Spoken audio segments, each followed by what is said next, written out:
என்ன நடந்தாலும் இறுதி வரை தேவனை நாம் தொடர்ந்து ஏன் நம்பிக்கிட்டே இருக்கலாம், உறுதியாக நம்பிக்கிட்டே இருக்கலாம் என்பதற்கு ஒரு காரணத்தை இந்த செய்தியின் மூலமாய் பெறுவீர்கள். நம்முடைய நம்பிக்கையை அசைக்கிறதுக்கு பல காரியங்கள் நம்மளை எதிர்த்து வருகிறது. நம்முடைய விசுவாசத்தை குலைக்கிறதுக்கு பல விதத்தில் சூழ்நிலையும் சரி, பிசாசும் சரி, நம்முடைய மாம்ச பலவீனங்களும் சரி, எல்லாமே சேர்ந்து அதை சில நேரம் அட்டாக் பண்ணுது. ஆனால் இதன் மத்தியில் நம்ம தொடர்ந்து இறுதி வரை நம்புகிறோம்னா அதுக்கு சில காரணம் இருக்கணும். சும்மா அவனை நம்ப முடியாது. நம்ம அவரை நம்புகிறோம்னா உயிரை கொடுத்துருக்கிறார், நமக்கு வாக்குத்தத்தை கொடுத்துருக்கிறாரு, எவ்வளோ காரணம் இருக்குது. அப்போது இன்றைக்கும் ஒரு நல்ல ஒரு காரணத்தை நாம் பார்க்க போகிறோம். அதை எங்கேருந்து பார்க்க போகிறோன்னா மார்க் 15:34 அது எப்படிங்கன்னு யோசிக்காதீங்க, பார்க்கலாம். பார்க்குறப்போ கடைசியில் பார்ப்பீங்க. மார்க் 15:34 மார்க் எழுதின சுவிசேஷத்தை நாம் பகுதி பகுதியாக படித்து வருகிறோம். இப்பொழுது இந்த 33 மார்க் 15:33 39 என்ற இந்த பகுதிக்குள்ளே வந்திருக்கிறோம். நாம் இங்கே இயேசுனுடைய அந்த சிலுவையில் அவர் தொங்கிக் கொண்டிருக்கிறப்ப கடைசி சில நேரங்கள், அது இயேசுடைய சிலுவை பாடுகள், மரணத்தை பல செய்திகளாய் நாம் பார்த்துட்டு வரோம். அதுலேயே இங்கே மரிக்கிற அந்த நேரம் வந்துருச்சு. கிட்டத்தட்ட 37ஆம் வசனத்தில் தான் ஜீவனை விடுகிறார் இயேசு. கிட்டத்தட்ட மரிக்கிற அந்த நேரம் வருகிறப்போ அவர் வார்த்தையை சொல்லுகிறார், ஒரு வார்த்தை சொல்லுகிறார் 34ஆம் வசனத்தில். என்ன வார்த்தை? என் தேவனே, என் தேவனே, ஏன் என்னை கைவிட்டீர். அந்த வசனத்தை திரும்ப வாசிக்கிறேன். மார்க் 15:34. 9ஆம் மணி நேரத்திலே இயேசு எலோய் எலோய் லாமா சபக்தானி என்று மிகுந்த சத்தமிட்டு கூப்பிட்டார். அதற்கு என் தேவனே, என் தேவனே, ஏன் என்னை கைவிட்டீர் என்று அர்த்தமாம். இயேசுனுடைய இந்த ஒரு வார்த்தை தான், வார்த்தைன்னா அந்த சொல், என் தேவனே, என் தேவனே, ஏன் என்னை கைவிட்டீர் அப்படின்றத தான் நம்ம இப்போது 2 செய்தியாக ஏற்கனவே பார்த்துட்டோம். 2 செய்தியில் இன்றைக்கு தொடர்ந்து 3வது செய்தி இந்த ஒரு வார்த்தையில் நான் கொடுக்க போகிறேன். எனக்கு புரியுது, கிறிஸ்தவத்தில் ஒரு வழக்கம் இருக்குது, சிலுவையிலிருந்து இயேசு சொன்ன 7 வார்த்தைகளையும் ஒரே செய்தியில் கொடுப்பாங்க. குட் ஃப்ரைடே அன்னைக்கு ஒரே நாளில் கொடுப்பாங்க. அல்லது இயேசு சிலுவையிலிருந்து 7 வார்த்தை சொன்னார், 7 சொற்கள், 7 சேயிங்ஸ். இங்கே 1 தான் இருக்குது, மீதி சுவிசேஷங்களில் மீதி 6 பார்க்கலாம் நீங்கள். அதை சில நேரம் இந்தியாவில் அட்லீஸ்ட் கிறிஸ்தவ சபைகளில் 7 வார்த்தைகளையும் ஒரே செய்தியில் கொடுப்பாங்க, அல்லது ஒரே நாளில் கூட கொடுப்பாங்க. அந்த வழக்கம் இருக்குது. அது பரவாயில்ல, அதுக்கும் ஒரு இடம் இருக்குது, அதையும் செய்தால் நல்லது தான். ஆனால் இப்படிப்பட்ட போதனைக்கும் ஒரு இடம் இருக்குது. அவர் சொன்ன அந்த ஒரு வார்த்தையை ஆழமாய் தியானிப்பது, அதை தான் நாம் செய்து வருகிறோம். அதுவும் பரவாயில்ல, இது அதுக்கும் இடம் இருக்குது, இதுக்கும் இடம் இருக்கானா. அதுவும் இந்த மாதிரி வார்த்தை, இந்த ஒரு வார்த்தை, என் தேவனே, என் தேவனே, ஏன் என்னை கைவிட்டீர் என்ற அந்த வார்த்தைக்கு ஒரு பெரிய ஆழம் உண்டு. ஐயோ, அதில் எவ்வளோ இருக்குது, புதையல் மாதிரி. இதை நீங்கள் பார்க்க பார்க்க இன்னும் அதிகமாய் பார்ப்பீர்கள். ஏற்கனவே 2 வாரம் பார்த்துட்டோம். என்ன பார்த்தோம்? 2 செய்தி இதன் அடிப்படையில் கொடுத்தோம். முதல் செய்தியில் என்ன சொன்னோம்னா, இந்த வார்த்தைகள் என்ன வெளிப்படுத்துதுன்னா, உண்மையிலே அவர் தேவனால் சிலுவையில் கைவிடப்பட்டார் என்பதை வெளிப்படுத்துது. ஏன் கைவிடப்பட்டார் என்பதை பார்த்தோம். நாம் ஒருபோதும் என்றென்றைக்கும் கைவிடப்படவே கூடாது என்பதனால அவர் சிலுவையில் தேவனால் கைவிடப்பட்டார். அதுதான் முதல் செய்தி. இதிலிருந்து கொடுத்த 2வது செய்தி என்ன சொன்னோம்? அதில் இந்த வார்த்தைகள் என்ன வெளிப்படுத்துதுன்னா, அவருடைய வேதனையின் ஆழத்தை வெளிப்படுத்துது. இந்த வார்த்தை அவருடைய வேதனையின் ஆழத்தை வெளிப்படுத்துது அப்படின்ட்டு நாம் அவருடைய அந்த வேதனையின் ஆழத்தை தியானித்தோம் இல்லையா? அதன் மூலமாய் அவர் நம்ம மேலே வச்சிருக்கிற அன்பை புரிந்து கொண்டோம். எனக்காக இவ்வளோ தூரம் வேதனைப்படுவார்னா அப்போ என் மேலே எவ்வளோ அன்பு வச்சிருக்கிறார் என்பதுதான் அந்த 2வது செய்தி. இந்த வார்த்தையை வச்சு நம்ம பார்த்தது. வேதனையின் ஆழத்திலிருந்து கதறாரு, என் தேவனே, என் தேவனே, ஏன் என்னை கைவிட்டீர். இப்போ இன்றைக்கு 3வது செய்தி. இந்த செய்தியில் என்ன பார்க்க போகிறோம்னா, இயேசு இந்த வார்த்தைகளை சொல்கிறப்போ எக்ஸாக்டாக சங்கீதம் 22:1 கோட் பண்ணுறாரு. அது உங்களுக்கு தெரியுமான்னு தெரியல, கிறிஸ்தவர்களுக்கு தெரியும் நினைக்கிறேன், சிலருக்கு தெரியும், சிலருக்கு தெரியாமல் இருக்கலாம். ஆனால் இந்த வார்த்தைகள் இருக்கு பாருங்க, என் தேவனே, என் தேவனே, ஏன் என்னை கைவிட்டுன்ற வார்த்தைகள் இயேசு சிலுவையில் அவர் கதறாரு. அது நீங்கள் சங்கீதம் 22:1 எடுத்து பார்த்தீங்கன்னா அப்படியே அதே வார்த்தைகளை சொல்கிறாருங்க. வேதனையின் ஆழத்திலிருந்து கதறார், ஆனாலும் அப்படி அந்த வார்த்தைகளை சொல்லுகிறார். உண்மையிலே கைவிடப்பட்டு தான் கதறார், ஆனாலும் அப்படியே சங்கீதம் 22:1 அப்படியே சிலுவையிலேருந்து கோட் பண்ணுறார். அந்த அப்படியே மேட்ச் ஆகும். நீங்கள் வேணால் பைபிளை திறந்து பாருங்கள். மார்க் 15 ஒரு கையை வச்சுக்கோங்க. சங்கீதம் 22 1ஆம் வசனத்தில் இந்த இதே வார்த்தையில் பார்ப்பீங்க, என் தேவனே, என் தேவனே, ஏன் என்னை கைவிட்டீர். அப்போ பழைய ஏற்பாட்டு வசனத்தை கோட் பண்றார். ஏதோ காரணம் இருக்கும். அப்படின்னா எதுக்கு பழைய ஏற்பாட்டு வசனத்தை கோட் பண்ணி சொல்றாரு? வேற வார்த்தையை சொல்லியிருக்கலாம் இல்லையா? ஏன் அந்த வார்த்தையை கோட் பண்ணி சொல்றாரு? கைவிடப்பட்டார்ன்றது வேற விதமா சொல்லிட்டு இருக்கலாம் இல்லையா? வேதனையின் ஆழத்தை வேற விதமா வெளிப்படுத்தி இருக்கலாம் இல்லையா? ஆனா இப்படி வெளிப்படுத்துறாரு. பழைய ஏற்பாட்டு வசனத்தை எக்ஸாக்டா கோட் பண்ணி மேற்கோள் காட்டி அங்க அவர் அப்படி செய்யறதுனால நாம் அதை நின்று யோசிக்க வேண்டும். இன்றைக்கு தான் பார்க்க போகிறோம். சங்கீதம் 22:1 கோட் பண்றதன் மூலமாய் இயேசு இங்க என்ன வெளிப்படுத்துகிறார்? இங்க என்ன வெளிப்படுகிறது? ஏன் சங்கீதம் 22:1 கோட் பண்ணுகிறார்? அதன் மூலமா நம்ம என்ன கத்துக்கணும்னு விரும்புகிறார்? அதன் மூலமாய் எதை நம்ம கவனத்துக்கு கொண்டு வருகிறார் இயேசு? அதுக்கு பதில் என்னன்னா, சங்கீதம் 22:1 ஏன் கோட் பண்றாருன்னா, அதன் மூலமா நமக்கு என்னத்தை நம்முடைய கவனத்துக்கு கொண்டு வர பார்க்கிறாருன்னா, சிலுவையில் நடந்த எல்லாமே, தீமைகள் உட்பட்டு, வேதனை உட்பட்டு எல்லாமே தேவனுடைய திட்டத்தின்படி தான் நடந்தது. தேவனுடைய திட்டத்தின்படி தான் நடந்தது. அந்த திட்டத்துக்கு ஒரு நல்ல முடிவு இருந்ததுனால அவர் கடைசி வரைக்கும் நம்பிக்கை இழக்கவே இல்லை. இதை தான் சுருக்கமாக சொல்ல போனால் சங்கீதம் 22:1 கோட் பண்ணுறது மூலமாக என்ன சொல்ல வராருன்னா, எப்போ போய் பாருப்பான்னு சொல்ல வர்றாரு. சங்கீதம் 22 போய் பாரு. பார்த்தீங்கன்னா அதை மட்டும் இல்லை, மற்ற பழைய ஏற்பாட்டு வசனங்களையும் பார்த்தீங்கன்னா என்ன புரிஞ்சுப்பீங்க? சிலுவையில் நடக்கிற எல்லாமே, வேதனைகள் உட்பட தீமைகள் எல்லாமே இன்க்ளூடிங் பழைய ஏற்பாட்டில் எழுதப்பட்ட அந்த திட்டத்தின்படி தான் நடந்து கொண்டிருக்கிறது என்பதை அவர் காண்பிக்கிறார். அது மட்டும் இல்லை, அந்த திட்டத்துக்கு நல்ல முடிவு இருக்கிறதுனால எவ்வளோ வேதனை ஆழத்தில் இருந்தாலும் கூட அவர் நம்பிக்கை இழக்கவே இல்லை. கடைசி வரைக்கும் அந்த நம்பிக்கையை வைத்து நம்பிக்கொண்டு தான் அவர் மரித்தார். இதான் வெளிப்படுதிங்க. இதான் பார்க்க போகிறோம். இதை பார்த்துட்டு பிறகு நம்ம வாழ்க்கைக்கு ப்ராக்டிக்கலாக அப்ளை பண்ண போகிறோம். பார்க்க தொடங்குவோம். இப்போ நான் சொன்னதை எக்ஸ்பேண்ட் பண்ணலாம், அதை இன்னும் கொஞ்சம் அதை அன்பேக் பண்ணலாம். சங்கீதம் 22:1 கோட் பண்ணுறதன் மூலமாய் என்ன காண்பிக்கிறார் இயேசு? அவருக்கு நடந்தது எல்லாமே தேவனுடைய திட்டத்தின்படி தான் நடந்தது. Everything was happening according to plan, including the worst suffering, ஆகனி, ரொம்ப மோசமான அந்த பாடு உட்பட, அது கூட அந்த மோசமான தீமையான காரியங்கள் அவருக்கு செய்யப்பட்டது, அதெல்லாம் கூட எல்லாமே திட்டத்தின்படி நடந்து கொண்டிருந்தது. எதுவுமே எதிர்பாராதது ஒன்றுமே கிடையாது. எல்லாம் பிளான் படி நடந்துகிட்டு இருக்குன்றதை வெளிப்படுத்துகிறார். ஏன் இது முக்கியம்னா, அவரை தவிர இது வேற யாருக்குமே தெரியல. இயேசுவை தவிர மற்ற சுற்றி இருந்தவங்க எல்லாம் என்ன நினைக்கிறாங்க? ஐயோ, எப்படி இப்படி நடந்திருக்கலாம்? இயேசுவை பிடிச்சிட்டானுங்களே, இயேசுவை போய் அடிச்சிட்டானுங்களே, இயேசுவை போய் அவமானப்படுத்திட்டானுங்களே. சீஷர்கள்லாம் அப்படி தான் யோசிச்சிருப்பாங்க பாருங்க. எல்லாம் ஷாக்காய் நின்னாங்க. எப்படி இப்படி ஆச்சு? அற்புதம் செய்தவர் இவர், போதிச்சவர் இவர், எல்லாத்தையும் மாற்றுவார் நம்ம பார்த்துட்டு இருந்தோம். இவர் மூலமா ஒரு புது வாழ்வு கிடைக்கும்னு பார்த்துட்டு இவரை போய் பிடிச்சி இப்படி பண்ணிட்டாங்களே, இவர் போய் இப்படி பாடுபட்டு கதறாரு அப்படி நினைச்சுக்கிட்டு இருக்கப்போ உலகமே அப்படி நினைக்குது. இவர் ஒருத்தர் மட்டும்தான் எப்படி நினைக்கிறாரு? எல்லாம் திட்டத்தின்படி போகுது. வேதனைப்படுகிறார், வேதனையின் ஆழத்திலிருந்து கதறார். அது போன தடவை பார்த்தோம். ஆனா அந்த வேதனையின் மத்தியிலையும் அவருக்கு ஒரு நங்கூரம் இருக்குது. என்ன ஒரு நங்கூரம், என்ன ஒரு அறிவு இருக்குது? எல்லாமே திட்டத்தின்படி தான் நடக்குது. அதனால பழைய ஏற்பாடை கோட் பண்றாரு, அந்த திட்டத்தை கோட் பண்றாரு. பழைய ஏற்பாட்டை கரைச்சி குடிச்சவர் அவர். வெறும் கடவுளாக மட்டும் இல்லை, மனுஷனாகவே கரைச்சி குடிச்சவர், அதிலே ஊறி இருந்தவர், சின்ன வயசுல இருந்து அதையே படிச்சு கொண்டு இருந்தவர், அதையே தியானிச்சவர். சங்கீதம் 22 அவருக்கு அப்படியே அவருக்குள்ள இருந்திருக்கும் பாருங்க. அதனால தான் அந்த நேரத்தில் அதை கதறுகிறார். ஆனால் அதன் மூலமா அவர் நம்ம எல்லாருக்குமே என்ன சொல்ல விரும்புகிறார்னா, எனக்கு நடந்ததெல்லாம், சிலுவையில் எனக்கு நடந்ததெல்லாம் திட்டத்தின்படி தான் நடந்தது. எதுவுமே அப்படியே ஒரு அசம்பாவிதம் போல் நடக்கலை. ஐயோ பாவம் இயேசுவை பிடிச்சிட்டு போயிட்டாங்கன்ற மாதிரி நடக்கலை, ஒரு ட்ராஜடியாக நடக்கலை.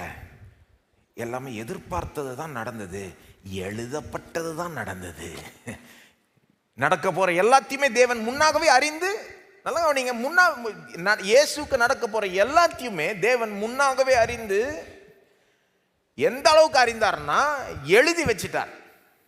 எப்படி எழுதி வச்சிட்டாருங்க? நிறைய பேர் சொல்லுவாங்க, ஏதாவது நடந்த பிறகு சொல்லுவாங்க, நான் அப்பவே நினைச்சேன். எப்படி அப்பவே நினைச்சேன்? அப்ப நமக்கு என்ன சொல்லணும்னு இருக்கணும்? அப்ப நினைச்சீங்கன்னா அப்ப ஏன் அப்ப சொல்லலை? அப்போவே நினச்சின்னு சொல்லி என்ன பிரயோஜனம்? ஆனால் நம்ம தேவன் எப்படின்னா, அப்போவே நினச்சேன்னு சொல்கிறவர் இல்லை, நான் எழுதி வச்சிட்டேன்ல அப்படின்றாரு. எத்தனை இடத்துல பழைய ஏற்பாட்டில் இயேசு பாடுபடுவார் மரிப்பார்னு எழுதப்பட்டிருக்கு. எத்தனை இடத்துல அவர் எப்படி எப்படி பாடுபடுவார்னு எழுதப்பட்டிருக்கு. ஏன் பாடுபடுவார்னு எழுதப்பட்டிருக்கு. அவருடைய பாடுகளுடைய அர்த்தம் என்னன்னு எழுதப்பட்டிருக்கு. அதிலிருந்து நமக்கு கிடைக்கக்கூடிய பலன்கள் எழுதப்பட்டிருக்கு. அவர் பாடுபட்ட பிறகு, மரித்த பிறகு உயிரோட எழும்புவார்னு எழுதப்பட்டிருக்கு. எழும்பின பிறகு அவர் என்ன செய்வார்னு எழுதப்பட்டிருக்கு, என்னென்ன சாதிப்பார், எல்லாமே பழைய ஏற்பாட்டில் விவரமாய் எழுதப்பட்டிருக்கு. அப்படிப்பட்ட ஒரு இடம்தான் சங்கீதம் 22. அங்க திருப்பிக் கொள்ளுங்கள், சங்கீதம் 22. பைபிள் பாருங்க, அற்புதமான ஒரு புஸ்தகம். ஏன் நம்ம இது கடவுளுடைய வார்த்தை நம்புறோம்னா காரணம் இருக்கு. சும்மா ஒன்று நம்பல பாருங்க, எல்லாத்துக்கும் காரணம் இருக்குங்க.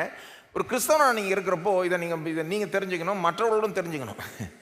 நாம் சில காரியங்களை நம்புகிறோன்னா அதுக்கு காரணம் இருக்குது. சும்மா ஒன்றும் நான் நம்பலை. பைபிள் கடவுளுடைய வார்த்தையை நம்புகிறோம், அதுக்கு காரணம் இருக்குங்க. ஒரு தடவை நான் ஒரு செய்தியை கொடுத்தேன் ஒரு செவ்வாய்க்கிழமையில், 10 reasons why the Bible is reliable. ஒரு காரணம் என்ன தெரியுமா, நீங்கள் இது கடவுளுடைய வார்த்தைன்னு ஆணித்தரமாக நம்பலாம். ஏன்னா நூற்றுக்கணக்கான ஆயிரக்கணக்கான தீர்க்க தரிசனங்களில் தேவன் முன்னாகவே அறிவித்து இப்படி நடக்கும் அப்படி நடக்கும்னு சொல்லிட்டார். அதெல்லாம் நடந்திருக்கு.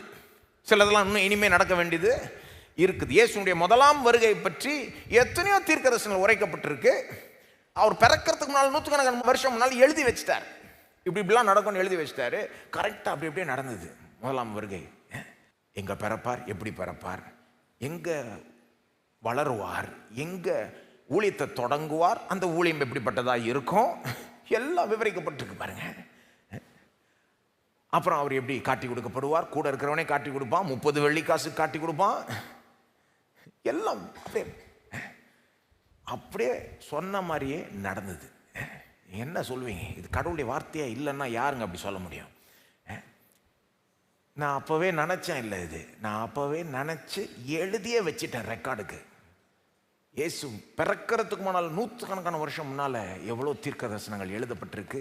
அது அப்படியே நிறைவேறுதலுக்கு வந்தது. அந்த ஒரு காரணத்தினாலேயே நீங்கள் இந்த பைபிளை நம்பலாம். இது சொல்கிறது எல்லாமே சத்தியம். இது சொல்லுச்சுன்னா அப்படியே நடக்கும். இனிமே நடக்க போகிற காரியங்களும் இங்கே தீர்க்க தரிசனமாக உரைக்கப்பட்டிருக்கு. இயேசுனுடைய 2ஆம் வருகை பற்றியும் நிச்சயமாக நடக்கும்.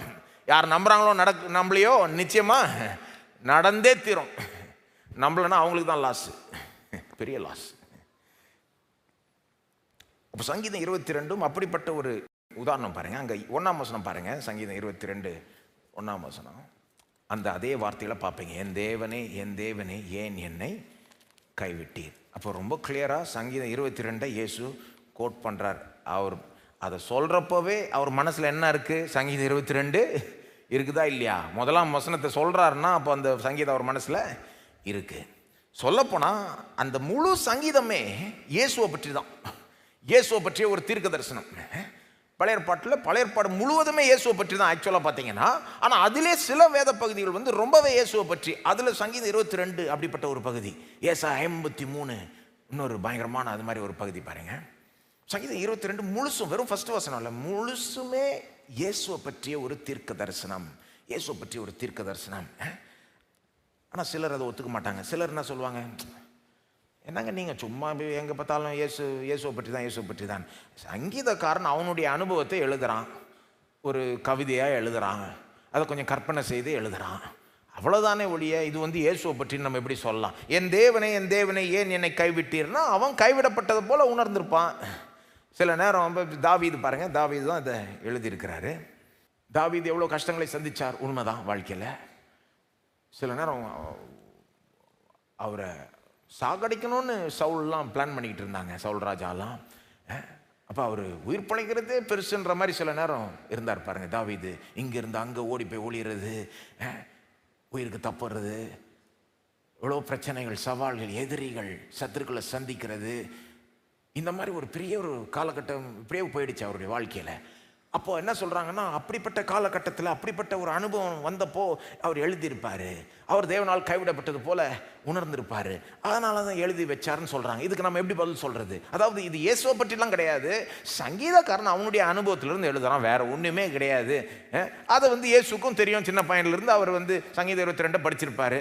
அப்போ அவர் மனசுக்கு வந்திருக்கும். அவர் தாவீதோட ஐடென்டிஃபை பண்றாரு, வேற ஒன்றும் கிடையாது. இந்த சங்கீதம் அவரை பற்றி, இந்த வார்த்தைகள் மெயின் அவரை பற்றின்லாம் நம்ம சொல்ல முடியாது அப்படின்னு சொல்றதுக்கு நாம எப்படி பதில் சொல்றது? What do I have to say in response to that? What is my response? என்னுடைய பதில் என்ன? அதுக்கு என்னுடைய பதில் என்னன்னா, எனக்கு புரியுது தாவீதும் கஷ்டப்பட்டாருன்ற எனக்கு புரியுது. தாவீதுக்கும் சத்துருக்கள் இருந்தாங்க. தாவீதும் ஒருவேளை சில நேரம் தேவனை நோக்கி கூப்பிட்டுருக்கலாம், ஜெபிச்சிருக்கலாம், பதில் கிடைக்காம, அவர் நினைச்ச மாதிரி பதில் கிடைக்காம போயிருக்கலாம். அந்த நேரத்தில் தேவனால் கைவிடப்பட்டது போல அவர் உணர்ந்திருக்கலாம். எனக்கு எல்லாமே புரியுது. அந்த அனுபவத்திலிருந்து கூட அவர் எழுதியிருக்கலாம். நான் எல்லாமே ஒத்துக்க ரெடி. ஆனால் நீங்கள் சங்கீதம் 22 வாசித்தீங்கன்னா என்ன தெரியுமா பார்ப்பீங்க? கரெக்டாக உன்னிப்பாக வாஸ்து பார்த்தீங்கன்னா என்ன பார்ப்பீங்கன்னா, இது எப்படி தெரியுதுன்னா, தாவீது தம்முடைய அனுபவத்தை பல மடங்கு பெருக்கி ஓவரா சொல்லிட்ட மாதிரி தெரியுது.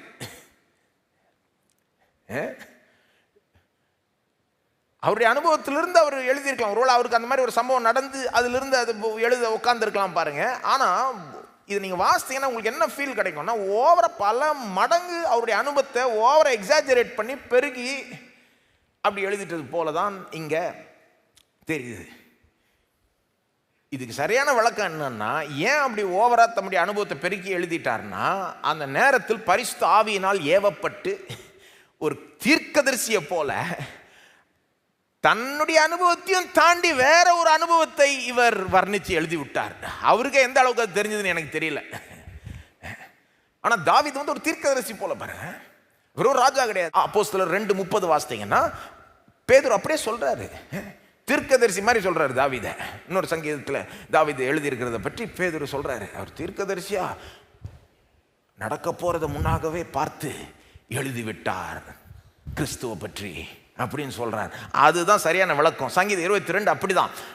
ஒருவேளை அவருடைய அனுபவத்திலிருந்து எழுதியிருக்கலாம், அது இனிஷியல் மோட்டிவேஷனாக இருந்திருக்கலாம். ஆனால் அந்த நேரத்தில் ஆவியானவர் அவரை ஏவி அவருடைய அனுபவத்தையும் தாண்டி அவருக்கு நடக்காத காரியங்களை கூட அவரை காண வச்சு அதை வர்ணிக்க வச்சிட்டார். சில நேரம் பிரசவம் பண்ணுறப்ப கூட நாம் பெருசாக நினைக்காம நாம் சில வார்த்தைகளை சொல்கிறோம். ஆனால் ஜனங்க சொல்லுவாங்க, நீங்கள் சொன்ன அந்த வார்த்தை என் வாழ்க்கையே மாற்றிருச்சிங்க, தொட்டுச்சுன்னு. எனக்கு ஆச்சரியமாக இருக்கும். நான் அதை அப்படி யோசித்து சொல்லி, அப்போது நாம் ஒரு இதோட சொல்கிறோம், நாம் சில நேரம் ஒரு நோக்கத்தோட ஒரு மோட்டிவேஷனோட சொல்கிறோம் பாருங்க. ஆனால் சில நேரம் பாருங்க, அதையும் எடுத்து அதையும் தாண்டி தேவன் யூஸ் பண்ணுறாரு. அதனுடைய பவர் அதையும் தாண்டி இருக்குது. அப்போ நமக்கே எப்படி நடக்குதுன்னா, பரிசுத்தாவியினால் ஏவப்பட்டு வேத வாக்கியத்தை எழுதுறதுக்கு யூஸ் பண்ணப்பட்ட தாவீதுக்கு இன்னும் அதிகமாக எவ்வளோ நடக்கலாம் யோசித்து பாருங்க. அப்போ தாவீதுக்கு எல்லாம் புரிஞ்சுதுன்னு நான் சொல்ல வரல. ஆனால் பரிசுத்தாவியினால் ஏவப்பட்டு சங்கீதம் 22 தன்னுடைய அனுபவத்தையும் தாண்டி இயேசுனுடைய அனுபவத்தை வர்ணிக்கிறார் அவர். அதுதான் சரியான விளக்கம். ஆனால் சிலர் ஒத்துக்க மாட்டாங்க. அதனால் உங்களுக்கு சில வசனங்களை காமிக்கிறேன். சங்கீதம் 22 1ஆம் வசனத்தில் அந்த வார்த்தையை பார்க்கலாம். என் தேவனை ஏன் என்னை கைவிட்டீர். 6ஆம் வசனத்திலிருந்து 8ஆம் வசனம் பாருங்க. 6லிருந்து 8. நானோ ஒரு புழு, மனுஷன் அல்ல, மனுஷரால் நிந்திக்கப்பட்டும் ஜனங்களால் அவமதிக்கப்பட்டும் இருக்கிறேன். என்னை பார்க்கிறவர்கள் எல்லாரும் என்னை பரியாசம் பண்ணி உதட்டை பிதுக்கி தலையை துளுக்கி, கர்த்தர் மேல் நம்பிக்கையாக இருந்தானே அவர் இவனை விடுவிக்கட்டும், இவன் மேல் பிரியமாய் இருக்கிறாரே இப்பொழுது இவனை மீட்டு விடட்டும் என்கிறார்கள்.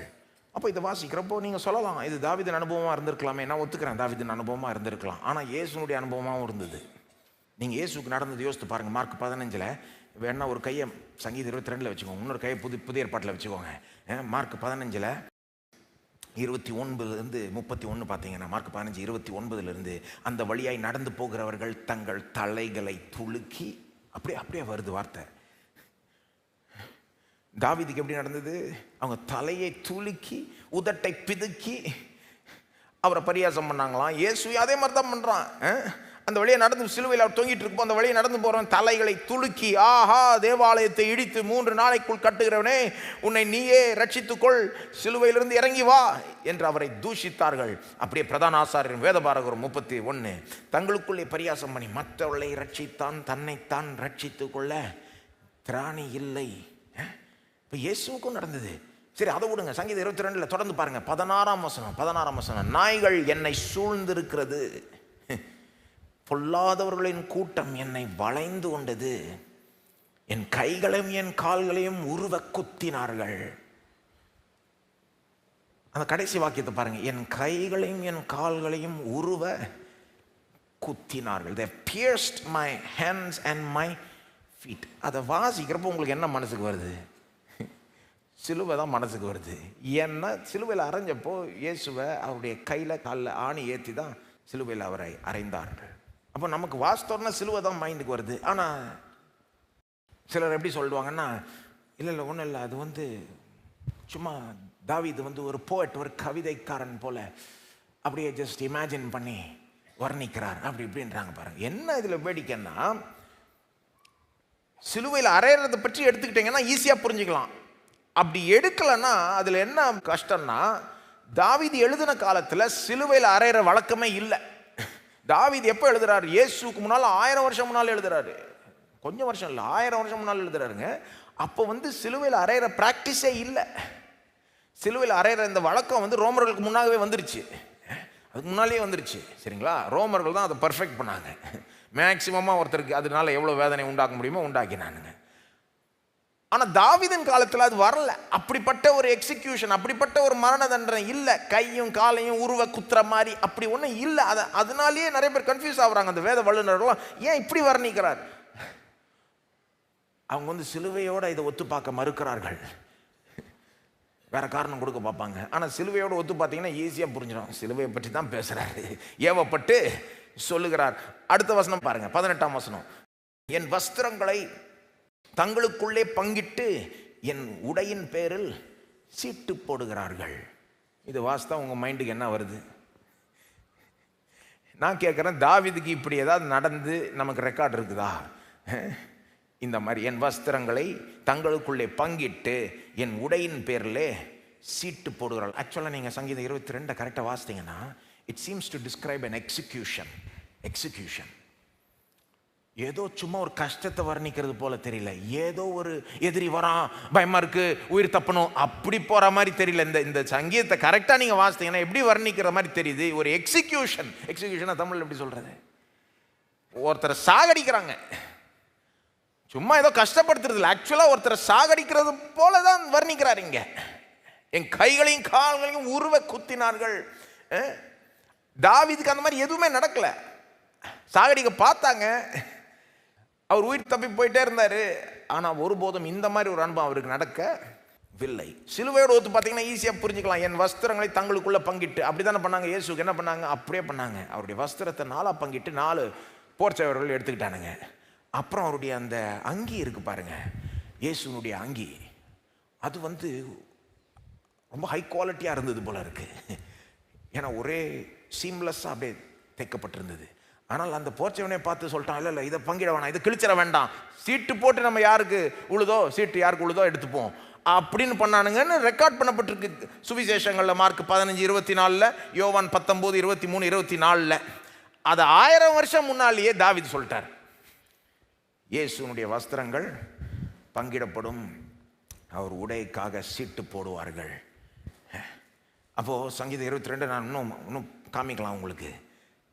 ஆனால் பழைய ஏற்பாடு இப்படி தான் பாருங்கள். நிறைய வசனங்கள் பழைய ஏற்பாட்டில் அந்த நாட்களுக்கு பொருந்துறதை விட இயேசுவுக்கு பொருந்தும்.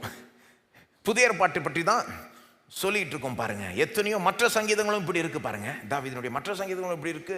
ஏசாயால, ஜக்கரியால எத்தனையோ அதிகாரங்கள், ஏசாயா 53 அப்படி தான் இருக்கு. முழு பழைய ஏற்பாடே இயேசுவை பற்றி பல இடங்கள்ல சொல்லிக்கிட்டு தான் வருது. ஆகவே அவருடைய பிறப்பை பற்றி, வாழ்க்கையை பற்றி, ஊழியத்தை பற்றி, மரணத்தை பற்றி, உயிர்த்தெழுதை பற்றி, எல்லாத்தை பற்றியும் பழைய ஏற்பாடு விவரிச்சு சொல்லுது பாருங்க. குறிப்பா இந்த மரணத்தை பற்றி இன்னைக்கு அதான் பேசிக்கிட்டு இருக்கோம். அவருடைய பாடு மரணத்தை பற்றி எவ்வளவு விவரமா சொல்லுது. கூட இருக்கிறவனே காட்டி கொடுப்பான்னு பழைய ஏற்பாடு தீர்க்கதரிசனமா சொல்லிடுச்சு தெரியுமா? 30 வெள்ளிக்காசுக்கு அதை செய்வான். அப்புறம் அவர் மரிக்கிறப்போ அவருடைய எலும்புல ஒண்ணு கூட முறிக்கப்படாது. அவர் மரிக்கிறப்போ அவருக்கு தாகம் எடுக்கும். ஒருத்தன் அவருக்கு குடிக்கிறதுக்கு என்னத்தையோ கொடுப்பான். இவ்வளோ வர்ணனை தேவையான்னு நீங்க நினைக்கலாம். இவ்வளோ டீட்டெயில்டு ப்ராஃபஸி. இயேசு எருசலேமுக்கு போகிறப்போவே அவருடைய மனதெல்லாம் என்ன இருக்குது? சிலுவைக்கு போய் அந்த வேத வாக்கியத்தை நிறைவேற்ற வேண்டும் அப்படின்ற ஒரு எண்ணத்தோடு அவர் போகிறாரா இல்லையா? வேத வாக்கியத்தை நிறைவேற்ற வேண்டும், அது நிறைவேறணும். பழைய ஏற்பாட்டில் என்னை பற்றி சொன்னதெல்லாம் நிறைவேறணுன்றது அவர் மைண்டில் இருக்குது பாருங்க. அது ரொம்ப கான்ஷியஸாக இருக்குது. அந்த குரூஷியல், அந்த ஒரு முக்கியமான ஒரு நேரத்தில் அது தெரியுது. அதாவது அவர் கைதி செய்ய வராங்கல்ல, அது வரைக்கும் அவர் ஒன்றும் பண்ண முடியல, ட்ரை பண்ணானுங்க, ஒன்றும் பண்ண முடியல. ஆனால் அந்த கெத்செமனே தோட்டத்தில் கடைசியாக அவரை கைதி செய்ய வரானுங்க, இருட்டில் வரானுங்க. அவர் கைதி செய்ய வரப்போ மார்க் 14 அவர் சொல்கிறாரு, கல்லனை பிடிக்கிறது போல நீங்கள் பட்டயங்களையும் தடிகளையும் எடுத்துக்கொண்டு என்னை பிடிக்க வருகிறீர்கள். நான் என்ன கல்லனான்றாரு? நான் என்ன திருடனா? நைட்டில் சீக்கிரட்டா பட்டயத்தை எடுத்துக்கிட்டு வந்து என்ன அரெஸ்ட் பண்ண பார்க்குறியே? 49 சொல்கிறார், மார்க் 14 41, நான் தினந்தோறும் உங்கள் நடுவிலே தேவாலயத்தில் உபதேசம் பண்ணி கொண்டிருந்தேனே, அப்பொழுது நீங்கள் என்னை பிடிக்கவில்லையே. ஒவ்வொரு நாளும் பட்ட பகலில் இருந்தேன்ல, ஈஸியாக என்னை பிடிச்சிட்டு போயிருக்கலாம்ல, எதுக்கு இந்த வேலைன்றாரு. அப்புறம் சொல்கிறாரு, ஆனாலும் வேத வாக்கியங்கள் நிறைவேற வேண்டியதாய் இருக்கிறது. ஆனாலும் பிடிச்சிட்டு போ, பரவாயில்ல, திருடா மாதிரி என்னை பிடிச்சிட்டு போகிறேன், பரவாயில்ல பிடிச்சிட்டு போ. ஏன்? வேத வாக்கியம் நிறைவேற வேண்டியதாய். அப்போ அவர் மனசெல்லாம் பாருங்க, அங்கே அவரை அரெஸ்ட் பண்ணுறப்போ கூட அவர் மனசில் பரவாயில்ல பிடிச்சிட்டு போ, ஏன்னா வேத வாக்கியம் நிறைவேறணுன்றாரு. அவர் மனசெல்லாம் இருக்குன்றது மட்டும் இல்லை, சுவிசேஷங்களை எழுதினவர்கள் மத்தேயு, மார்க்கு, லூக்கா, யோவான், அவர்களுடைய மனசுலும் இது இருக்குது. அவர்களும் பல முறை பல விதங்களில் பிளானின் படி தான் நடக்குது, பிளானின் படி தான் நடக்குது அப்படின்னு திரும்ப திரும்ப சொல்லுகிறார்கள். மத்தேயுலாம் எடுத்துக்கிட்டிங்கன்னா, இயேசு பிறந்த ஊர் பிளானின் படி தான் நடந்தது, பெத்லஹேம்ல வளர்ந்த ஊர் பிளானின் படி தான், பழைய ஏற்பாட்டில் சொல்லப்பட்டபடி தான் நடந்தது. எல்லாத்தையும் சொல்லிகிட்டே வராரு. அவருடைய பாடு மரணம்னு வர்றப்போ கூட அப்படி தான் பாருங்க. யோவான் சொல்றாரு, இயேசு தாகமாய் இருந்தேன்னு சொல்றாரு. இயேசு சிலுவையிலிருந்து சொன்ன ஒரு வார்த்தை என்னது? தாகமாய் இருக்கிறேன், தாகமாய் இருக்கிறேன். யோவான் என்ன தெரியுமா சொல்றாரு? இயேசு ஏன் அப்படி சொன்னாராம்? வேத வாக்கியம் நிறைவேறத்தக்கதாக தாகமாய் இருக்கிறேன் என்றார். நாம நினைக்கிறோம், ஒருத்தர் தாகமாக இருக்கிறேன்னா ஏன் தாகமாக இருக்கிறேன்னு சொல்கிறாங்க? தாகமாக இருக்கிறாங்க, அவ்வளோதான், இதில் வேற என்ன இருக்குது? யோவான் சொல்கிறார்ல, இல்லை வேத வாக்கியம் நிறைவேறும்படி அவர் தாகமாக இருக்கிறேன். அப்போ அவர் தாகமாக இருந்தார்ன்றது உண்மை, அதே நேரத்தில் வேத வாக்கியத்தை நிறைவேற்றி கொண்டிருக்கிறார். இதை நாம் அறியணுன்றதை யோவான் எடுத்து சொல்கிறார் பாருங்க. அதை அவர் எலும்பு உடைக்கல பாருங்க. மற்ற இயேசு இரு பக்கத்துலேயும் தொங்கின அந்த கல்லர்களுடைய முட்டி எலும்பை உடைச்சாங்க. அப்படி தான் அந்த கல்லர்கள் மரிச்சார்கள். ஏன்னா சிலுவை ஒரு ஸ்லோ டெத், கொஞ்சம் கொஞ்சமாக சாகடிச்சாங்க பாருங்க. சீக்கிரத்தில் சாகக்கூடாதுன்னு நினச்சாங்க. ஏன்னா அப்போ தான் உங்களுக்கு மேக்சிமம் வலி வேதனை உண்டாகும். அப்போ பொதுவாக 6 மணி நேரத்தில் மறிக்க மாட்டாங்களாம் ஒருத்தர். அதனால தான் அவங்க செக் பண்ணுறப்போ இயேசு பக்கத்தில் தொங்கின அந்த 2 கலர்களும் மறிக்கவில்லை. அதனால் என்ன பண்ணுறாங்க? முட்டி எலும்பை உடைச்சி, அப்போ அவனால் தண்ணியே லிஃப்ட் பண்ணி மூச்சு விட முடியாது, அதனாலே மூச்சு விட முடியாமே செத்துருவான். ஆனால் இயேசுக்கு வராங்க, அவர் ஏற்கனவே மறிச்சிட்டார். அதுக்கு சில காரணங்கள் உண்டு, அதுக்குள்ளே நான் போக விரும்பல. ஏற்கனவே மறிச்சிட்டார், ஆனால் அவர் முட்டி எலும்ப ஒன்றும் பண்ணலை, அவரை விட்டுட்டாங்க அப்படியே. அப்போ நாம் நினைப்போம், சரி பரவாயில்ல விட்டுட்டாங்க. யோவான் சொல்ல, இது ஏன் இப்படி நடந்ததுன்னா, அவருடைய ஒரு எலும்பு கூட முறிக்கப்படாதுன்னு பழைய ஏற்பாட்டில் தீர்க்கதரிசனமாக சொல்லப்பட்டிருக்கு, யாத்ராமத்திலே சொல்லப்பட்டிருக்கு. அது நிறைவேறும்படி தான் இப்படி. இப்போ ஒவ்வொரு முறையும் பாருங்க, இயேசு மனசுலையும் அந்த பழைய ஏற்பாட்டில் எழுதப்பட்ட பிளான் நிறைவேறணும். இந்த மத்தேயு, மார்க், லூக்கா, யோவானும் பிளான் படி தான் நடக்குதுன்னு சொல்லிகிட்டே வராங்க. ஏங்க இப்படி? ஏங்க இதை நம்ம கவனத்துக்கு கொண்டு வருகிறார்கள் பைபிளில்? ஏன் இயேசு மனதில் இது பெருசாக இருக்குது? ஏன் தேவன் இவ்வளோ விவரங்களை முன்னாகவே ரெக்கார்ட் பண்ணி வச்சிட்டாருன்னா, இதெல்லாம் நடக்கிறப்போ நாம் நம்பும்படி, இதெல்லாம் நடக்கிறப்போ நாம் நம்பும்படி. இது ஏதோ தற்செயலாக நடக்கலை, தேவனுடைய திட்டத்தின்படி நடந்தது. ஏதோ இயேசுவை பிடிச்சிட்டு போயிட்டானுங்க, சிலுவையில் அரைஞ்சிட்டாங்க, இப்போ எல்லாம் சம்பவம் முடிஞ்ச பிறகு நாம் இதை பார்த்து சரி இதுக்கு எப்படி அர்த்தம் கொடுக்கலாம், ஓ நம்முடைய பாவத்துக்காக தான் மரிச்சார் அப்படின்னு சொல்கிறது கிடையாது. இதெல்லாம் முன்னாகவே அறியப்பட்டது, திட்டமிடப்பட்டது. அந்த திட்டம் எழுதப்பட்டது, ரெக்கார்டில் கொண்டு வந்துட்டார் தேவன். அப்படியே அந்த பிளானை தான் நிறைவேற்றுகிறார். இது ரொம்ப முக்கியமாக இருந்தது தேவனுக்கு. அதனால தான் இப்படி செஞ்சார். ஏன்னா அவருக்கு தெரியும், இல்லைன்னா யூதர்கள் ஏற்றுக்கொள்ளவே மாட்டான். யூதனுக்கு மேசியா சிலுவையில் அறையணுன்றது மண்டல ஏறவே ஏறாது.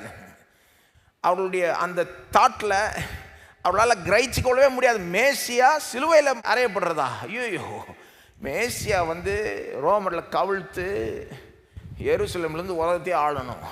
யூதர்களுக்கு மேசியாவை பற்றி அதுதான் மைண்டில் இருந்தது பாருங்க. மகிமையான ஒரு காரியம் தான் மைண்டில் இருந்தது. பிரம்மாண்டம், மகிமை, சிலுவையில் அறையப்படுறதெல்லாம் அவங்களால ஏற்றுக்கொள்ளவே முடியாது. முதல் விசுவாசிகள் யார்? யூதர்கள். ஏன் ஏற்றுக்கொண்டார்கள்னா, நீங்க பாருங்க அப்போஸ்தலர் 2லலாம் பேதுரு பிரசங்கிக்கிறப்போ பழைய ஏற்பாட்டை கோட் பண்ணி தான் பிரசங்கிக்கிறார். இப்படி எழுதப்பட்டது, அங்கேயே எழுதப்பட்டது, அதன்படியே நடந்தது அப்படின்னு சொன்னப்போ தான் அவன் யோசிக்கிறான், ஐயோ இது ஏதோ ஒரு நடந்த ஒரு அசம்பாவிதம் கிடையாது, நடக்கக்கூடாதுன்னு கிடையாது, இது முன்னாகவே தேவன் பிளான் பண்ணி நம்முடைய ஜீவனுள்ள தேவன் எழுதி வச்சுட்டார், அப்படி நடந்ததுன்றாங்களேன்னு சொன்னதுனால நம்பினான் அவன். இன்றைக்கு கூட சிலர் இயேசுவை நம்பாததுக்கு காரணம் இந்த சிலுவை சிலருக்கு இடரெல்லாம் இருக்குது. சில இடரில் நீங்கள் கிறிஸ்தவத்திலேருந்து எடுத்துடலாம், சில இடரில் சிலர் சொல்லுவாங்க, நீங்கள் இந்த சட்டை போட்டாதான் கிறிஸ்தவர்கள் ஆக முடியும், இதை கழட்டினாதான் கிறிஸ்தவர்களா ஆக முடியும். அதெல்லாம் தேவையில்லாத இடரல். என்னத்தை போடுறீங்களோ என்னத்தை கழட்டுறீங்களோ அதெல்லாம் ஒரு பெரிய விஷயமே கிடையாது. தேவையில்லாத இடரல் நம்ம ஆளுங்க சேர்த்துக்கிறாங்க. ஆனால் சில இடரலை எடுக்கவே முடியாது. சிலுவையே ஒரு இடரல் தான் சிலருக்கு. யூதர்களுக்கு பெரிய இடரல். இன்றைக்கு கூட அவர்களுக்கு அது இடரலாக இருக்குது. எப்படி மேசியா அதில் போய் மறிச்சாருன்னு வைங்க நீங்கன்றாங்க. எப்படி அவமானப்பட்டு மறிக்கலாம்? ஆனால் என்னுடைய பதில் என்னன்னா, வேதத்தினுடைய பதில் என்னன்னா, இது முன்னாகவே திட்டமிடப்பட்டு எழுதப்பட்டு உங்கள் வேதத்தில் எழுதப்பட்டு அதன்படி தான் மேசியா மறிச்சார். அப்போ ஏன் ஏற்றுக்கொள்ள முடியாது?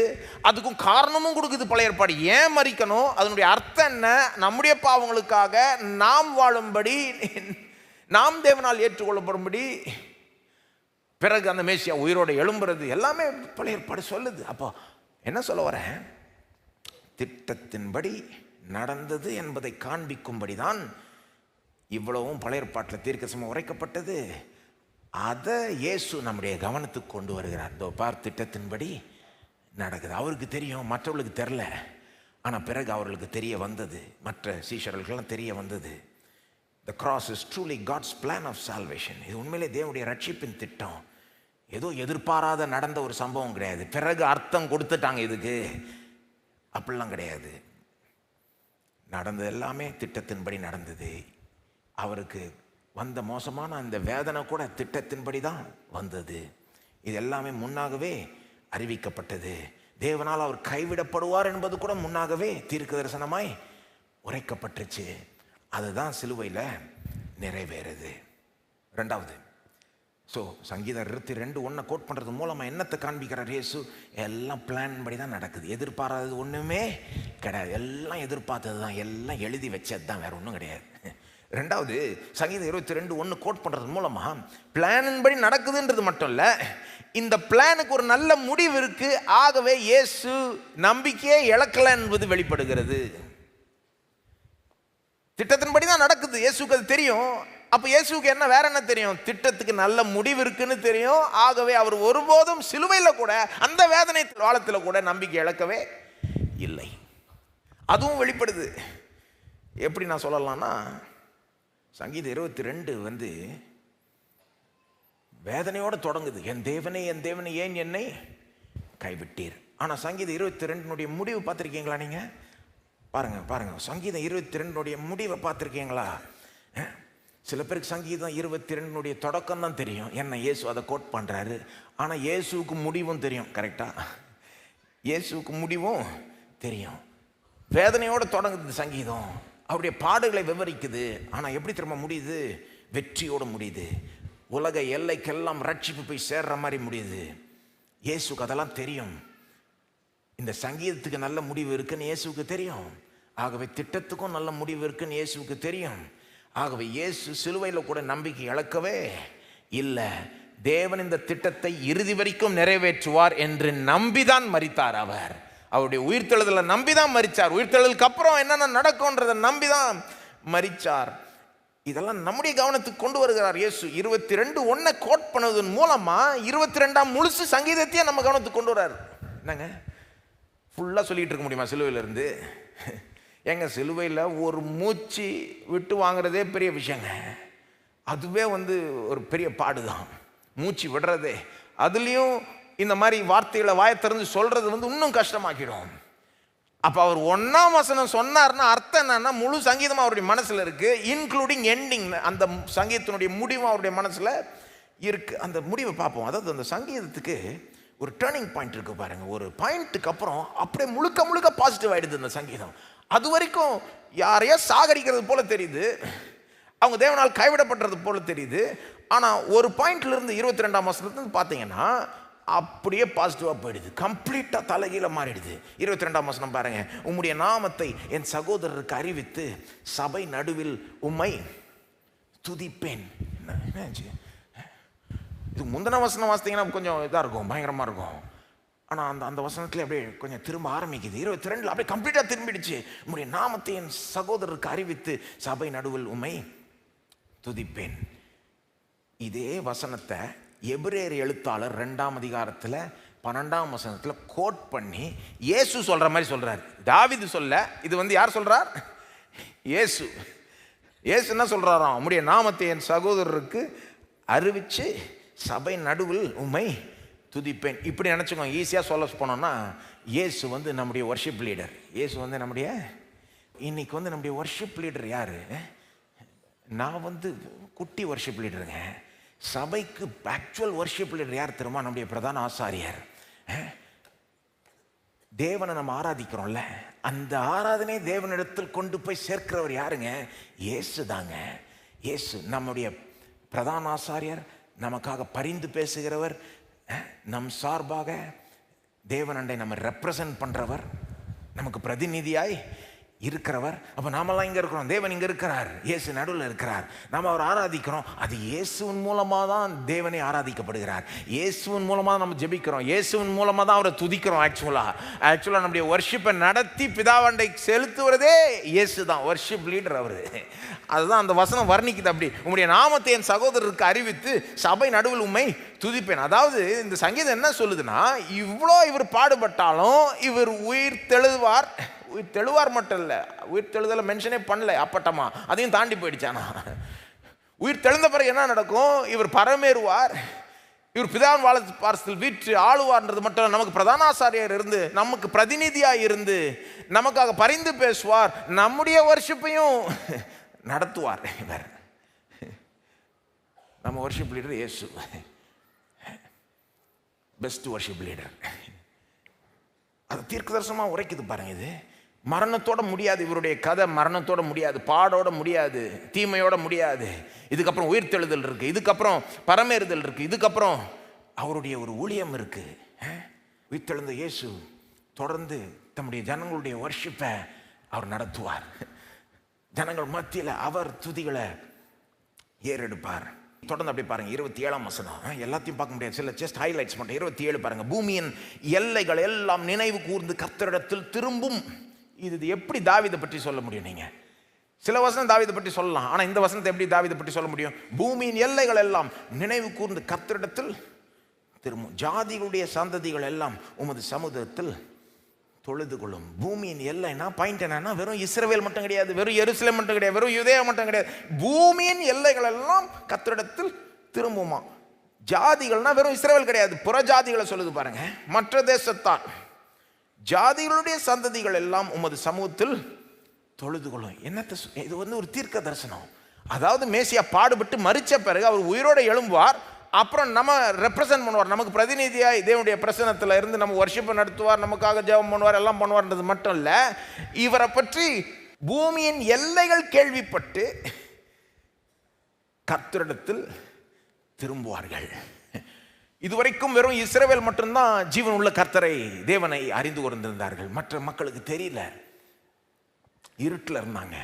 ஆனால் இயேசு வந்த பிறகு, இயேசு மரித்து உயிர் தெழுந்த பிறகு அவர் என்ன சொல்றார்? சீஷர்களை பார்த்து, உலகமெங்கும் போய் சகல சிருஷ்டிக்கும் சுவிசேஷத்தை அறிவிங்கள்னு சொன்னதுனால அவருடைய சீஷர்கள் எல்லாம் உலகமெங்கும் போனாங்க, எல்லா மூலை முடுக்குங்கும் போனாங்க.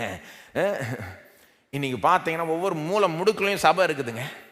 உலகம் எங்கும் இன்றைக்கு இயேசு ஆராய்த்து கொண்டிருக்கிறார்கள். ஆக்சுவலாக இந்த தீர்க்கதரிசனம் அப்படி நிறைவேறி கொண்டிருக்குது. பூமியின் எல்லைகளெல்லாம் கர்த்தரிடத்தில் திரும்பும், ஜாதிகள் புறஜாதிகளுடைய சந்ததிகள் எல்லாம் உமது சமூகத்தில் தொழுது கொள்கிறோம். இங்க நம்ம எல்லாம் புறஜாதிகள் தானே.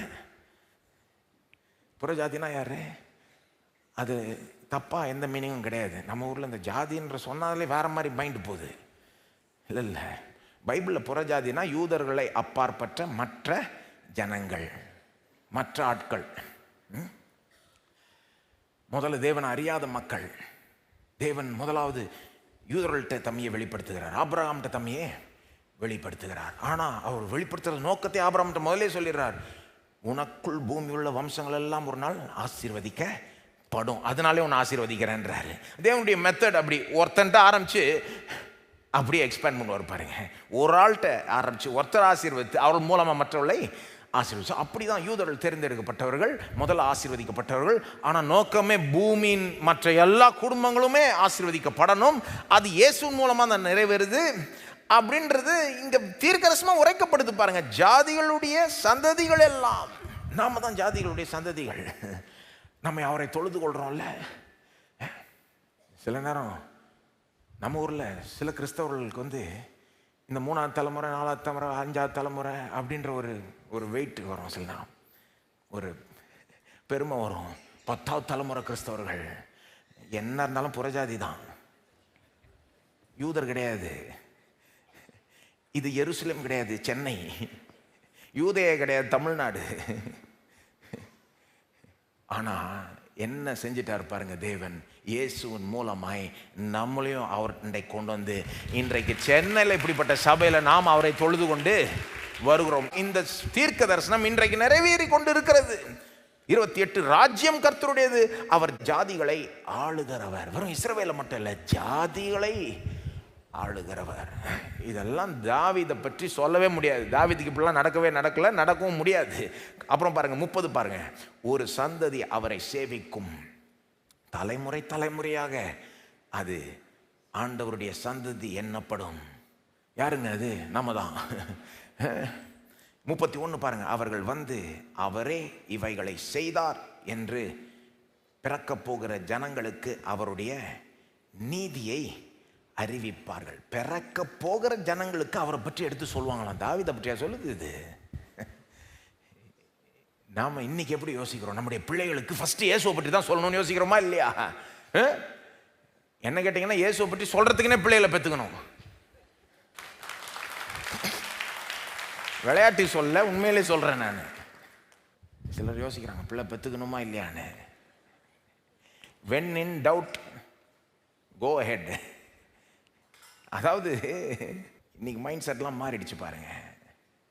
தேவன் என்ன சொன்னார்? நீ பழுகி பெருகி பூமியை நிரப்பி கீழ்ப்படுத்தி ஆண்டுகொள், எனக்காக நீங்கள் பெற்ற பிள்ளைகள்னு சொன்னார். இப்போ பெற்றுக்கிறது அவருக்காக பெற்றுக்கிறோம், அவரை பற்றி சொல்கிறதுக்குனே பெற்றுக்கிறோம். சந்ததி சந்ததியா, தலைமுறை தலைமுறையா நாம் அவரை பற்றி இயேசுவை பற்றி தானங்க இதெல்லாம் சொல்லுது, வேற யாரை பற்றி சொல்லுது? அதுவும் அந்த வார்த்தையில் பார்த்தீங்கன்னா, அவரே இவைகளை செய்தார். அவரே இவைகளை, தமிழில் அவ்வளோ அந்த இது வரல. ஆங்கிலத்தில் வாசித்தீங்கன்னா he has done it அப்படின்னு வரும். he has done itன்னு சொல்லுவாங்களாம் தலைமுறை தலைமுறையா. இயேசு சிலுவையிலேருந்து என் தேவனே என் தேவனேன்னு சொன்னது பிறகு என்ன சொன்னார்? எல்லாம் முடிந்தது. It is done, it is finished. கிட்டத்தட்ட இந்த வசனம் மாதிரி தான் அது. அவர் எல்லாம் முடிஞ்சதுன்னாரு, அதாவது என்னென்ன செய்யணுமோ செஞ்சு முடிச்சிட்டேன்றாரு.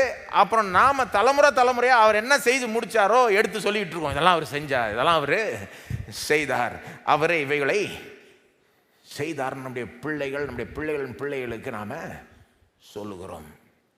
அப்போ இப்படிதான் இந்த சங்கீதம் முடியுது. எப்படி முடியுதுன்னா, அவருடைய பாடு மரணத்தில் ஒன்றும் முடியல, அவர் கைவிடுற மாதிரி முடியல, அப்படி தொடங்குது. அவர் கைவிடுறது தொடக்கத்தில் சொல்லப்படுகிறது. அவர் கை கால ஆணி அடித்து அவரை சிலுவையில் அறைவாங்கன்னு சங்கீதத்தில் வருது. அவர் எப்படி எப்படி பாடுபடுவார்லாம் வருது. ஆனால் அதுக்கப்புறம் திரும்பி நல்லா முடியுது, நல்ல எண்டிங். அவர் உயிர் தெழுவார்ன்றது மட்டும் இல்லை, உயிர் தெழுந்த பிறகு அவருடைய ஊழியம் எப்படி இருக்கும், அவர் எப்படி நம்ம வருஷம் நடத்துவார், அவரை பற்றி உலக எல்லைகள் எல்லாம் கேள்விப்பட்டு அவராண்டே வருவார்கள்.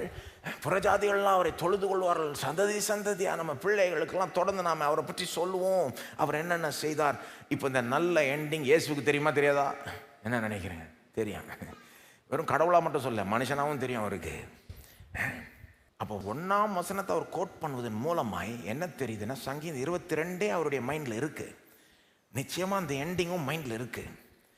அவருக்கு தெரியும் சங்கீதம் நல்லா முடியுது, பிளான் நல்லா முடியுது, இந்த திட்டத்துக்கு ஒரு நல்ல முடிவு இருக்குது. இயேசுனுடைய பாடுகளை வர்ணிக்கிற எல்லா வேத பகுதியிலும் பார்த்தீங்கன்னா, பழைய ஏற்பாட்டில் நீங்கள் பார்ப்பீங்க இதை ஏசாயா 53 கூட அவருடைய பாடம் பயங்கரமாக வர்ணிக்கும். நமக்காக அடிக்கப்பட்டார், நம்முடைய அக்கிரமெல்லாம் அவர் மேலே விழுந்தது எல்லாம் சொல்லிட்டு கடைசியில் போய் எண்டிங் வாசித்தீங்கன்னா ஏசாயா 53 12ஆம் வசனம் வாசித்தீங்கன்னா அந்த நல்ல எண்டிங்கை பார்ப்பீங்க. அவருடைய பலன் என்னது, அவருடைய திருப்தி என்னது, அவருடைய சந்தோஷம் எப்படி இருக்கும், அதெல்லாம் பார்ப்பீங்க பாருங்க. அப்போ இயேசுக்கு இதெல்லாம் தெரியும் பாருங்க.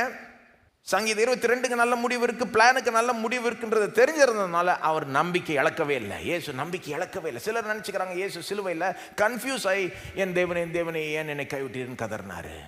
சில பிலீவர்ஸ், சில விசுவாசிகள் கன்ஃபியூஸ் ஆகி கதறாங்களே, ஏன் ஆண்டவர் எனக்கு போய் இப்படி ஆச்சு, எனக்கு போய் இப்படி எப்படி ஆண்டவரை நடக்கலாம் அப்படின்னு அவங்க கேட்குற மாதிரி இவரும் கன்ஃபியூஸ் ஆகி அந்த மாதிரி கேட்குறாரு அப்படின்னு. இல்லை அவர் கன்ஃபியூஸ் ஆகி ஒன்று கேட்கல, எல்லாம் தெரிஞ்சு தான் கேட்குறாரு. பதில் தெரிகிறதுக்காக கேட்கல, வேதனையை வெளிப்படுத்துறதுக்காக சொல்கிறாரு, சத்தியங்களை வெளிப்படுத்துறதுக்காக. அது மட்டும் இல்லை, சிலர் வந்து நினச்சிக்கிறாங்க இயேசு நம்பிக்கையே இழந்து போய் தான் அப்படி கதறார். அவர் அப்படி கதறினார்னா ஏன் நம்பிக்கையை இழந்துட்டார்னு நினச்சிக்கிறாங்க. அவருக்கு இப்படி நடக்கும்னு நினைக்கவே இல்லை, நடந்துருச்சு, ஏன் ஆண்டவரே அப்படின்னு நம்பிக்கையை இழந்துட்டு அப்படியே சொல்கிறாரு அப்படின்னு நினச்சிக்கிறாங்க. நம்பிக்கை ஒன்றும் இழக்கல அவர். ஏன்னா அவருக்கு தெரியும் திட்டத்தின்படி தான் நடக்குது, திட்டத்துக்கு நல்ல முடிவு இருக்குது. ஆகவே நம்பிக்கை ஒருபோதும் அவர் இழக்கவே இல்லை. இது எப்படி கன்ஃபார்ம் ஆகுதுன்னா, அவர் அதுக்கப்புறம் சொன்ன வார்த்தைகள் மூலமாக கன்ஃபார்ம் ஆகுது. அதுக்கப்புறம் என்ன சொன்னார், தாகமாக இருக்குன்னு சொன்னார். அதுக்கப்புறம் என்ன சொன்னார், யோவான் 19 பார்க்கலாம், எல்லாம் முடிந்தது. அதுக்கப்புறம் என்ன சொன்னார், லூக்கா 23 பார்க்கலாம், பிதாவே என்னுடைய ஆவியை உம்முடைய கரத்தில் ஒப்படைக்கிறேன். இங்கே நீங்கள் பார்க்குறப்போ முற்றிலும் வித்தியாசமாக இருக்குல்ல. என் தேவனே மாதிரி இல்லை, எல்லாம் முடிந்ததுன்னா வெற்றிகரமான ஒரு கதறலாக இருக்குது. அது வெற்றியை வெளிப்படுத்துகிற மாதிரி இருக்கு. பிதாவே என்னுடைய ஆவியை உம்முடைய கரத்தில் ஒப்பு கொடுக்குறேன்னா அது நம்பிக்கையை வெளிப்படுத்துது. உம்மை நம்பி சாகிறேன் அப்படின்றாரு, உம்மை நம்பி ஜீவனை விடுறேன், என்னை உயிரோட எழுப்பீர்னு நம்பி தான் நான் மறிக்கிறேன். நம்பிக்கையோட தான் மறிக்கிறார், நம்பிக்கை இழந்து ஒன்றும் மறிக்கல. சொல்ல போனால் சிலுவையில் ஒருபோதும் அவர் நம்பிக்கை இழக்கலை. வேதனையின் ஆழத்திலிருந்து அவர் கதறப்போ கூட நம்பிக்கை இழக்கவே இல்லை. ஆமாம், வேதனையின் ஆழத்தை அனுபவிச்சார், உண்மைதான், அதுதான் போன வாரம் நான் சொன்னேன். ஆனாலும் கூட அந்த வேதனையின் மத்தியிலையும் கூட நம்பிக்கையோடு தான் அவர் இருக்கிறார். ஒரு கப்பல் எப்படி நீங்கள் மேலே பார்க்குறப்போ சில அலைகள் அடிக்கும்போது இப்படி அலசடிக்கப்படும், ஆனால் உங்கள் கண்ணுக்கு தெரியாது, கீழே அது நங்கூரம் இருக்குது அதுக்கு. அதனால அலசடிக்கப்பட்டாலும் கூட அது ஒன்றும் கவுந்துராது. அந்த மாதிரி நம்ம அந்த கதறலை பார்க்குறப்போ, அந்த வார்த்தையை கேட்குறப்போ, என் தேவனை ஏன் என்னை கைவிட்டீர் கதறப்போ அப்படியே வேதனை நமக்கு தெரியுது. அது கீழே மறைவா என்ன இருக்குது, நம்பிக்கையும் இருக்குது. இது ஒரு காலத்துக்கு தான், இது கொஞ்ச நேரத்துக்கு தான், இதுக்கப்புறம் தேவன் எல்லாத்தையும் திருப்புவார், உயிரோடு எழும்புவேன், இதன் மூலமாக பெரிய வெற்றி உண்டாகும், பூமியின் எல்லைகளுக்கு ரட்சிப்பு உண்டாகும், எவ்வளோ நன்மைகள் உண்டாகும், அவருடைய நாமம் மகிமைப்படும், எல்லாமே அவருக்கு தெரியும். பாருங்க, நம்பிக்கை அவர் இழக்கவே இல்லை. சரி, இப்போ இதை நம்ம எப்படி நம்முடைய வாழ்க்கைக்கு அப்ளை பண்ணுறது, ப்ராக்டிக்கலாக நம்ம வாழ்க்கைக்கு எப்படி அப்ளை பண்ணுறது? இயேசுவனுடைய அந்த தாட் ப்ராசஸ் தான் நான் சொல்லுகிறேன். அவர் பிளான் படி போகுதுன்னு அவருக்கு தெரியும், மற்றவங்களுக்கு தெரியல, அவருக்கு தெரியும். ஆனால் தான் அவர் ரொம்ப வித்தியாசமாக இருந்தார். எல்லாம் சொன்னார் உமக்கு நடக்கூடாது, நீர் சிலுவைக்கு போகக்கூடாது, ஆனாலும் அவன் போகிறாரு.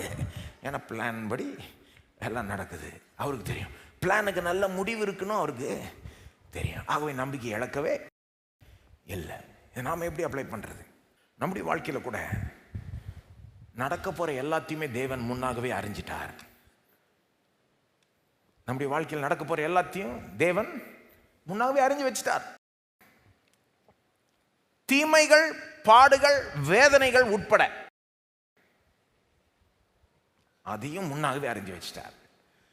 ஆகவே அதுக்கு ஏற்ற மாதிரி தான் திட்டம் போட்டிருக்கிறார். அப்படின்னா என்ன அர்த்தம்னா, என்ன தீமை நடக்கும், என்ன வேதனை வரும் எல்லாமே தெரிஞ்சு திட்டம் போட்டதுனால அதெல்லாம் இருந்தும் கூட உங்களுக்கு ஒரு நன்மையான ஒரு முடிவு தான் உண்டாகணும்னு திட்டம் போட்டு வச்சிட்டார். ஆகவே நாம செய்ய வேண்டியது என்னன்னா, ஒவ்வொரு நாளும் அவரை தொடர்ந்து நம்பிக்கொண்டே இருக்க வேண்டும். 3 பாயிண்டா சொன்னேன். நமக்கு நடக்க போற எல்லாத்தையும், தீமைகள், வேதனைகள் உட்பட தேவன் முன்னாகவே அறிஞ்சு வச்சதுனால நமக்கு குறித்து அவர் வச்சிருக்கிற திட்டம் அதெல்லாம் ஏற்கனவே கணக்கு எடுக்கப்பட்டிருக்கு. அதெல்லாம் ஏற்கனவே கணக்கில் எடுத்துட்டதுனால அவருக்கு இதெல்லாம் நடக்கும்னு தெரியும். ஆனாலும் இதெல்லாம் நடந்தாலும் உங்களுக்கு நன்மையான முடிவு உண்டாகணும்னு திட்டம் போட்டு வச்சிட்டாரு. ஆகவே நாம செய்ய வேண்டியதெல்லாம் என்னது? அவரை ஒவ்வொரு நாளும் ஜஸ்ட் நம்பிக்கை இழக்காமல் நம்பிக்கிட்டே இருந்தால் போதும். அவர் நம்மளை வெற்றிக்கு நேராய் நடத்துவார். இதை இன்னும் கொஞ்சம் எக்ஸ்பிளைன் பண்ணுறேன். நம்முடைய வாழ்க்கையில் நடக்க போகிற எல்லாத்தையும் முன்னாகவே தேவன் அறிஞ்சு வச்சுட்டார். நமக்கு தான் தெரியாது நாளைக்கு என்ன நடக்க போகுதுன்னு. அடுத்த வருஷம் என்ன நடக்க போகுது, 10 வருஷம் கழிச்சு என்ன நடக்க போகுது நமக்கு தெரியாது. ஆனால் அவருக்கு தெரியுமா தெரியாதா? தெரியும். இந்த மாதிரி கடவுளை நம்புறீங்க, உங்கள் மைண்டில் கடவுள் யாருங்க? சிலர் கடவுளை மனுஷன் மாதிரி நினச்சி வச்சுக்கிட்டு இருக்காங்க. எனக்கு தெரியாதுன்னா அவருக்கும் தெரியாது, எனக்கு புரியாதுன்னா அவருக்கும் புரியாது. நான் ஷாக்காகி போய் நிற்கிறேன்னா அவரும் ஷாக்காக போய் நிற்கிறாரு. கிடையாது. சில நேரம் கிறிஸ்தவங்களே எந்த கடவுள் நம்புறாங்கன்னு நமக்கு சந்தேகம் ஆயிடுது. நமக்கு சில காரியங்கள் நடக்கிறப்போ ஷாக்கிங்காக இருக்குது, அதிர்ச்சி விட்டுது, நம்மளுடைய விசுவாசத்தை கூட அது அசைக்குது. என்ன பண்ணுறதுன்னு தெரியாமல் நம்ம முழிச்சுக்கிட்டு இருக்கோம் சில நேரம். அப்போ நம்ம என்ன நினச்சிக்கிறோம், ஐயோ. ஆனால் நமக்கு என்ன புரியணும்னா, இதெல்லாம் நடக்கும்னு அவர் முன்னாகவே அறிஞ்சு வச்சிருந்தார். ஆகவே எதை கண்டும் அவர் ஷாக் ஆகவில்லை, எதை கண்டும் அவர் சர்ப்ரைஸ் ஆகிறது இல்லை. கடவுளை நீங்கள் சர்ப்ரைஸே பண்ண முடியாது, சர்ப்ரைஸ் அப்படின்னு சொல்ல முடியாது. ஏன்னா அவர் எதை கண்டும் ஆச்சரியப்படவே முடியாது. ஏன்னா அவருக்கு என்ன நடக்க போதோ முன்னாகவே தெரியும். நடக்க போகிற நன்மை மட்டும் தெரியும் கிடையாது, நடக்க போகிற தீமை கூட தெரியும், எல்லாமே தெரியும். நம்முடைய பாவம் கூட அவருக்கு தெரியும், தெரியுமா தெரியாதா? நம்முடைய பலவீனம் கூட தெரியும், எல்லாமே தெரியும். ஆகவே நாம் அவருடைய ஜனமாக இருப்போமானால், அவரை விசுவாசித்து அவரை பின்பற்றுபவர்களாக இருப்போமானால், நமக்கு அவர் ஒரு திட்டம் பண்ணி வச்சிருக்கிறார் நம்ம நம்புறோம் இல்லையா? நம்மை குறித்து தேவன் திட்டத்தை வச்சிருக்கிறார் நம்புறோம். அந்த திட்டத்தில் இதெல்லாம் ஏற்கனவே கணக்கில் எடுத்துட்டாரு. கணக்கில் எடுத்துட்டதுனால இதெல்லாம் இருந்தும் உங்களுக்கு நல்ல முடிவு எப்படி உண்டாக்குறதுன்னு அவருக்கு தெரியும். இந்த தீமை, இந்த பாவம், இந்த வேதனை எல்லாம் எப்படி நன்மையாக திருப்பணும்னு அவருக்கு தெரியும். நீங்கள் நம்பிட்டு இருந்தால் போதும், அவர் திருப்பி விட்டுருவார்.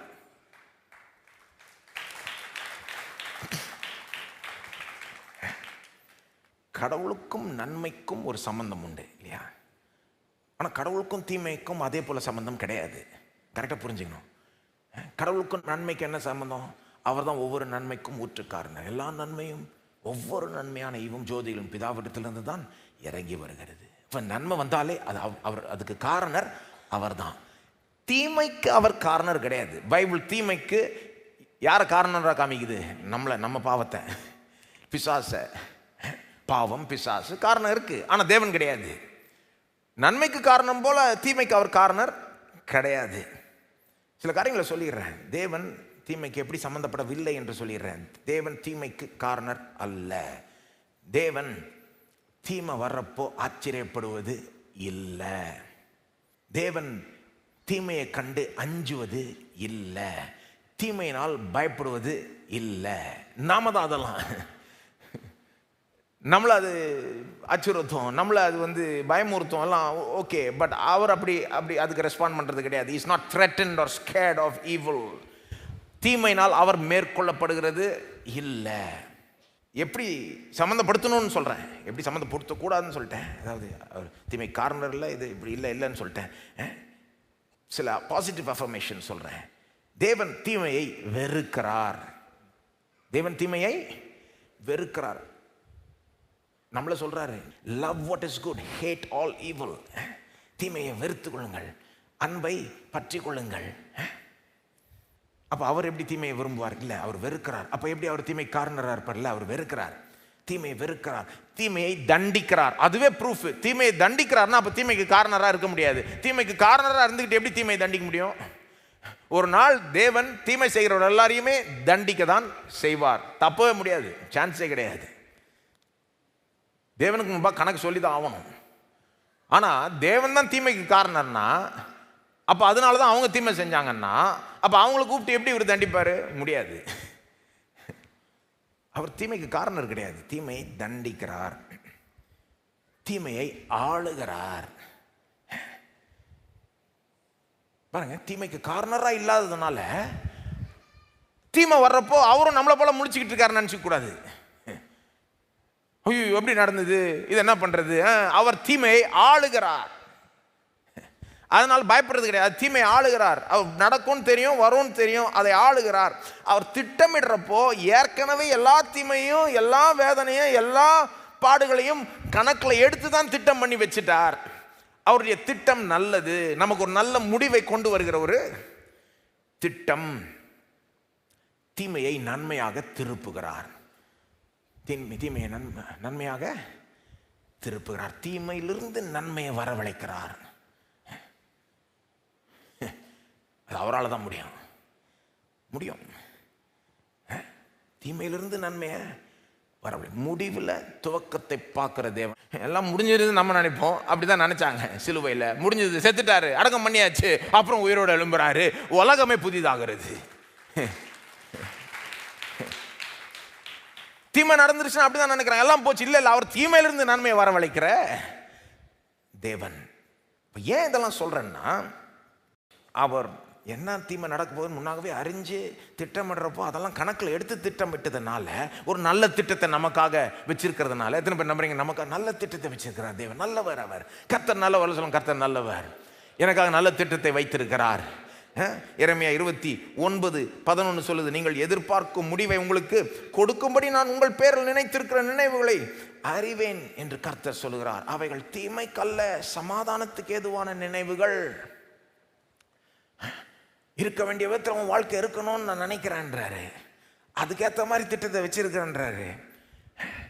உனக்கு தீமை கொண்டு வரும்படி திட்டம் இல்லை, நன்மை கொண்டு வரும்படி திட்டம் தான் வச்சிருக்கிறேன் நான். உனக்காக நான் தீமை என்னல நன்மை தான்ன்றேன். சமாதானம், ஷலோம். உன் வாழ்க்கைக்கு ஒரு முழுமை இருக்கணும், ஒரு நிறைவு இருக்கணும், எல்லாமே இருக்க வேண்டிய விதத்தில் இருக்கணும், எதுவுமே உடஞ்சு போயிருக்க கூடாது. இப்படிப்பட்ட ஒரு திட்டத்தை நான் உனக்காக வச்சிருக்கிறேன். ஆமா, நடக்க போற தீமெல்லாம் எனக்கு தெரியும், உனக்கு வரப்போற சவால் எல்லாமே தெரியும், இழப்பு எல்லாமே தெரியும். ஆனா அப்படியும் உனக்கு நல்ல முடிவு வரும்படி நான் திட்டமிட்டு வச்சுட்டேன், நீ என்ன நம்புன்ற.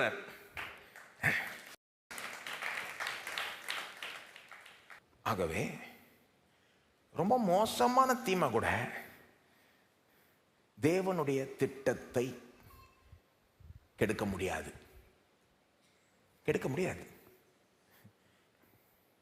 ஏன்னா இது நடக்க போதுன்னு அவருக்கு முன்னாலேயே தெரியும். அதை கணக்கில் எடுத்து தான் திட்டமிட்டார். ஆனால் அவருடைய திட்டத்தை கெடுக்க முடியாது. ரொம்ப மோசமான தீமை கூட, பாடு கூட, இழப்பு கூட, வேதனை கூட தேவனுடைய திட்டத்தை கெடுக்க முடியாது. நீங்க முடியும்னு நினைச்சிட்டு இருக்கீங்கன்னா, நீங்க தேவனை நம்ம லெவல் நினைச்சிட்டு இருக்கீங்கன்னு அர்த்தம். சரி, நம்முடைய திட்டத்தை கெடுக்கும். ஏன்னா நமக்கு என்ன நடக்க போகுதுன்னு தெரியாது. நம்ம இப்படி ஒரு பிளான் போடுறோம், திடீர்னு ஏதோ எதிர்பாராத நடக்கிறப்போ எல்லாத்தையும் மாற்ற வேண்டியதாக இருக்கு. அல்லது நம்ம ரொம்ப புத்திசாலிகளாக இருந்தால் முன்னாகவே கொஞ்சம் யோசித்து பார்ப்போம், என்ன நடக்கலாம், இப்படி நடந்தால் பிளான் பி, இப்படி நடந்தால் பிளான் சி, இன்கேஸ்ன்னு போட்டு வைப்போம் பிளான். சில நேரம் அதெல்லாம் வராது, அதுக்கும் வெளியே சில நேரம் என்னமா நடக்கிறதுக்கு கூட வாய்ப்பு இருக்கு பாருங்க. இப்போ நம்ம பிளான் கெடுறதுக்கு வாய்ப்பு உண்டு. ஏன்னா நமக்கு என்ன நடக்க போகுதுன்னு தெரியாது. ஆகவே நம்ம தெரியாம தான் திட்டம் போட்டு வச்சிருக்கிறோம். ஆகவே பிளான் அட்ஜஸ்ட் பண்ண வேண்டியதாக இருக்கு, மாற்ற வேண்டியதாக இருக்கு, பிளான் பிக்கு போக வேண்டியதாக இருக்கு, பிளான் சி. ஆனால் அவர் என்ன நடக்க போகுது முன்னாகவே அறிஞ்சு வச்சு அதற்கேற்றபடி திட்டம் போட்டிருக்கார். உங்களுக்கு நல்ல ஒரு திட்டத்தை திட்டமிட்டுட்டார். ஆகவே உங்களை குறித்த தேவனுடைய அந்த நல்ல திட்டத்தை எந்த தீமையும், எந்த பாடம், எந்த வேதனையும் எதுவுமே கெடுக்க முடியாது, நாசமாக்க முடியாது. கணக்கெடுக்கப்பட்டுருச்சு. இதை நீங்க பிடிச்சிட்டீங்கன்னா இது உங்களுக்கு ஒரு பெரிய ஒரு ஆறுதலை கொடுக்கும், பெரிய ஒரு உறுதியை கொடுக்கும். ஐயோ போச்சுன்னு நினைக்க மாட்டா. என்ன போச்சு? ஒருவேளை நம்ம திட்டம் போயிருக்கலாம், நம்ம பிளான் கெடுக்கப்பட்டிருக்கலாம். ஒத்துக்கிறேன் நான். நமக்கு நடந்த அசம்பாவிதங்கள்னால நம்முடைய பிளான்ஸ் கெட்டிருக்கலாம். அது வருத்தப்படக்கூடிய காரியம்தான். ஆனால் நம்முடைய பிளான் தானே அது. அவரோட பிளானோட நம்ம பிளான் அலைன் ஆகலைன்னா எப்படியுமே அது நிறைவேறுதலுக்கு ஒன்றும் வராது. அது நிறைவேறத்தக்க ஒரு பிளானே கிடையாது. It is not worth fulfilling. Our plans are not so great that it is worth fulfilling. நம்ம கடவுள் கிடையாது. நம்முடைய திட்டங்கள் கடவுளுடைய திட்டத்தை போல கிடையாது. நம்முடைய திட்டம் நிறைவேறிதான் ஆகணும்னு ஒன்றும் கிடையாது. நம்ம அந்த அளவுக்கு பெரியவங்களா? என்னை குறித்த அவருடைய திட்டம் நிறைவேறும் நான் நம்புகிறேன். என் திட்டம் நல்லதா அவர் திட்டம் நல்லதாங்க? அவருடைய திட்டம் என் திட்டத்தை விட ரொம்பவே நல்லதுங்க. ஒரு 5 வயசு பிள்ளை திட்டம் போடுறதுக்கும் அந்த பிள்ளையினுடைய அப்பா அம்மா திட்டம் போடுறதுக்கும் எவ்வளோ வித்தியாசம் இருக்கா இல்லையா? அந்த பிள்ளை நினச்சிக்கும் 7 வயசு பிள்ளை 8 வயசு பிள்ளையெல்லாம் பாருங்கள், அதுக்கு ஒரு பிளான் இருக்கும். 10 வயசு பிள்ளைக்கு கூட இன்னைக்கு இதை செய்யணும் அதை செய்யணும்.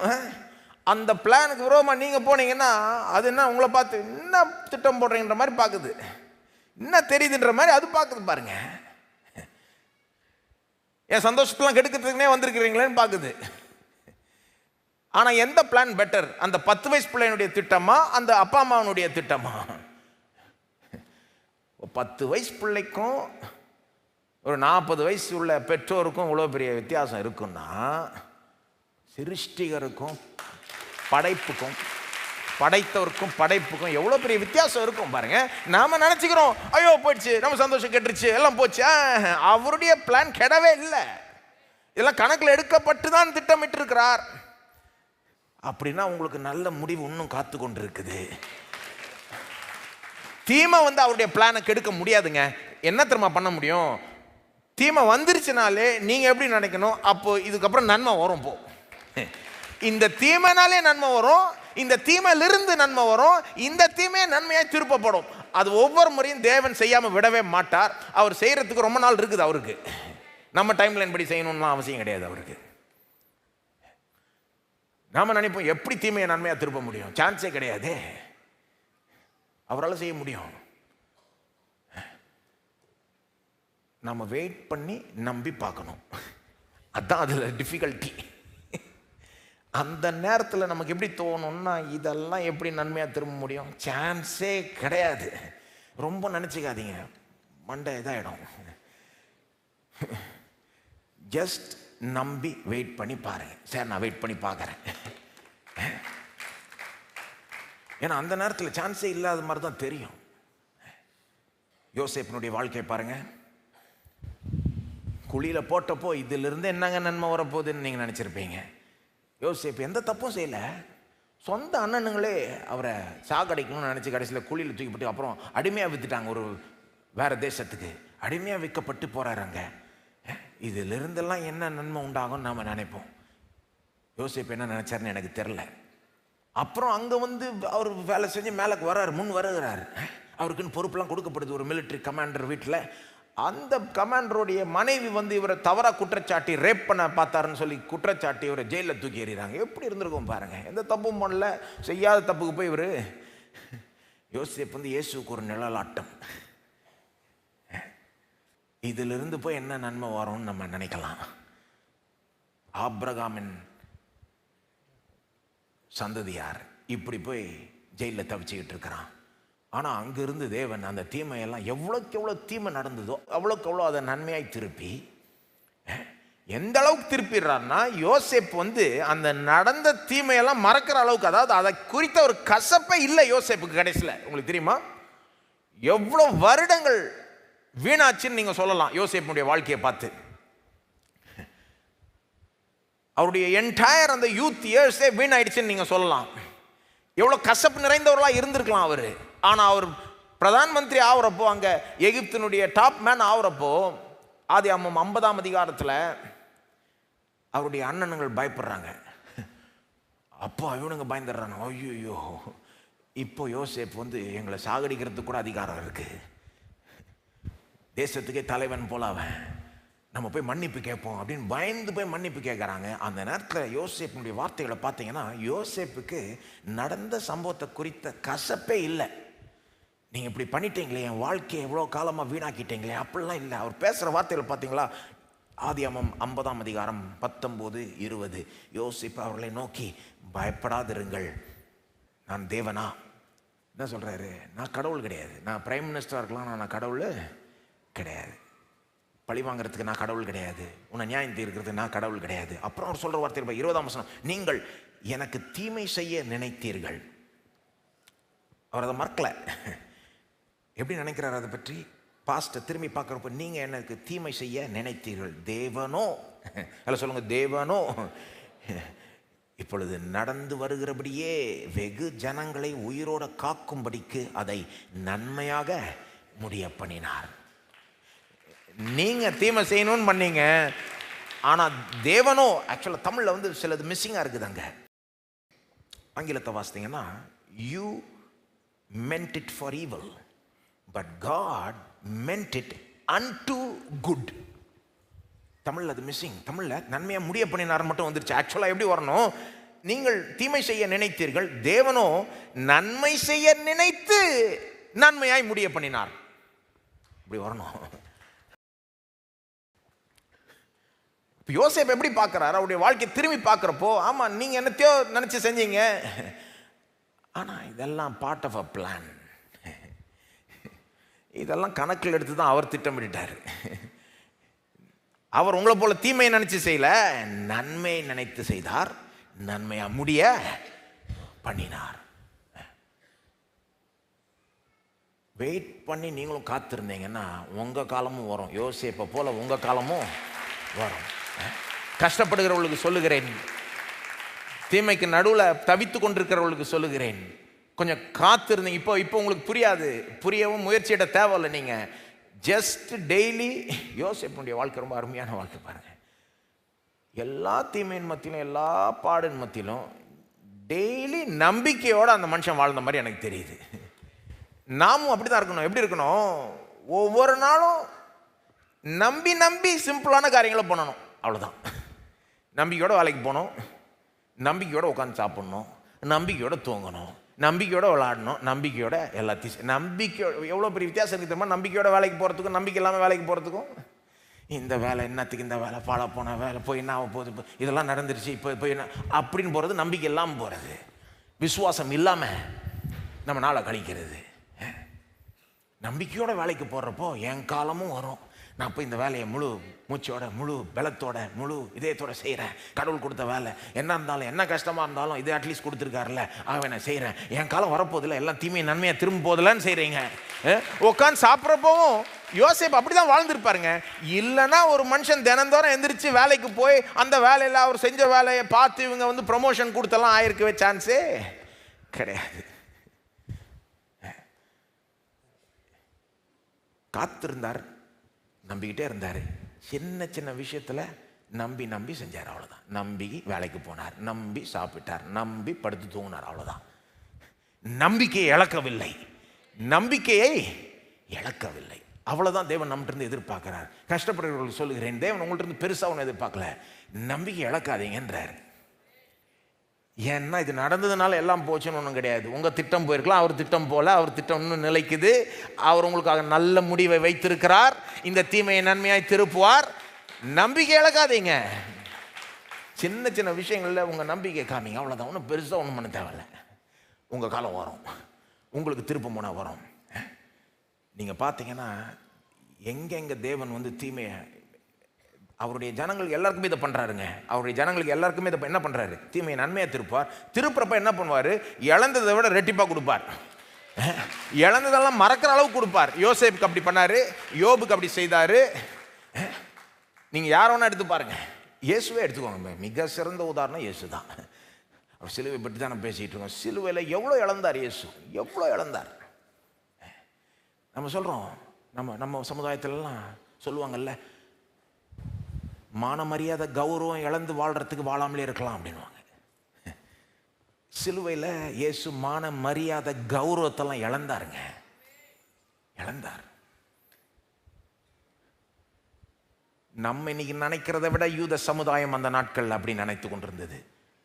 In the ancient world, the worst thing was to lose your honor. எவ்வளோ இழந்தார். ஆனால் இன்றைக்கு பாருங்க, அவர் இழந்ததை காட்டிலும் கனம், மகிமை, துதி எல்லாமே அவருக்கு தான் இன்றைக்கு செலுத்தப்படுகிறது. இன்றைக்கு அவர் இழந்ததை யாரும் பெருசாக நினைக்கல. ஏன்னா உலகமெங்கும் அவரை தான் துதிச்சுக்கிட்டு இருக்கிறாங்க, அவரை தான் ஆராய்ச்சிக்கிட்டு இருக்காங்க. உமக்காகவே வாழ்வேன்றாங்க, உமக்காக உயிரை கொடுக்க ரெடின்றாங்க. அப்படிதான் தேவன் காம்பன்சேட் பண்ணுவார். இழந்ததை காட்டில் ரெட்டிப்பா தருவார். இழந்ததை நீங்கள் பெருசாக ஒரு இழப்பா நினைக்காத அளவுக்கு அதை அப்படி திருப்புவார். இது ஒரு பிரின்சிபிள், எல்லாருக்கும் அப்படிதான் செய்தார். உங்களுக்கும் அதை செய்வார். ரோமர் 8:28 அன்றியும் அவருடைய தீர்மானத்தின்படி அழைக்கப்பட்டவர்களாய் தேவனிடத்தில் அன்பு கூறுகிறவர்களுக்கு சகலமும் நன்மைக்கு ஏதுவாக நடக்கிறது என்று அறிந்திருக்கிறோம். அவருடைய தீர்மானத்தின்படி அழைக்கப்பட்டிருக்கிறீங்களா? நீங்க அவர் அழைச்சுதானே வந்தோம். தேவனிடத்தில் அன்பு கூறுகிறவர்களுக்கு, தேவன் அன்பு கூறுகிறீர்களா? அவர் தான் உங்களை அழைச்சார். அவர் உங்களை அன்பு கூறுறாருன்னா சகலமும் நன்மைக்கு ஏதுவாக நடக்கிறது என்று அறிந்திருக்கிறோம். எல்லாம் சொல்லுங்க, அறிந்திருக்கிறோம். அப்படின்னா நமக்கு தெரியுன்றார் பவுல். அப்படின்னா அவங்க போதிக்கப்பட்டிருப்பாங்க. யார்? அந்த விசுவாசிகள். அவங்களுக்கு தெரிஞ்சது, சில விசுவாசிகளுக்கு தெரியல. நீங்க அறிஞ்சிருக்கிறீங்களா? சகலமும், எல்லாம் சொல்லுங்க, சகலமும் நன்மைக்கு ஏதுவாக நடக்கிறது என்று அறிந்திருக்கிறோம். சகலமும் நன்மை கிடையாது, ஆனா சகலமும் நன்மைக்கு ஏதுவாக தான் நடக்குது. சிலது தீமை இருக்குதுங்க, நிறையவே சில நேரம் தீமை இருக்குது. எல்லாமே நன்மை ஒன்றும் கிடையாது, ஆனா எல்லாமே நன்மைக்கு ஏதுவாக தான். இதுதான் நம்முடைய வாழ்க்கையின் அப்ரோச். நடக்கிற எல்லாமே நன்மைக்கு ஏதுவாக தான் நடக்கும். தீமை கூட நன்மையாய் திருப்பப்படும். அந்த தீமையிலிருந்து கூட நன்மையை வரவழைப்பார். நாம் என்ன செய்ய வேண்டும்? Trust him on a daily basis. அவ்வளோதான். அன்றாட நம்பிக்கை இழக்காம அவர் தொடர்ந்து நம்பிக்கிட்டு இருக்கணும். அவ்வளோதான், வேற ஒன்றுமே கிடையாது. அவர் உங்களை நடத்துவார், படிப்படியாக நடத்துவார். மற்றதெல்லாம் நம்பிக்கையோடு நீங்கள் வாழ்ந்தீங்கனாலே எந்திரிச்சு கிளம்பி போய் செய்வீங்க, வேலையை உருப்படியாக செய்வீங்க, முயற்சி விடுவீங்க. ஒரு பெரிய நம்பிக்கை, ஒரு எதிர்பார்ப்போடு இருந்தீங்கன்னா, இயேசு பாருங்க எவ்வளோ நடந்தும் அந்த நம்பிக்கை அவர் இழக்கலை. நம்பிக்கையோடு தான் மரிக்கிறார். நம்பிக்கையோட அன்றாட வாழணும், வேற ஒன்றுமே கிடையாது. ஆனால் நான் சொல்கிறப்போ ரொம்ப ஈஸி மாதிரி சொல்கிறேன்.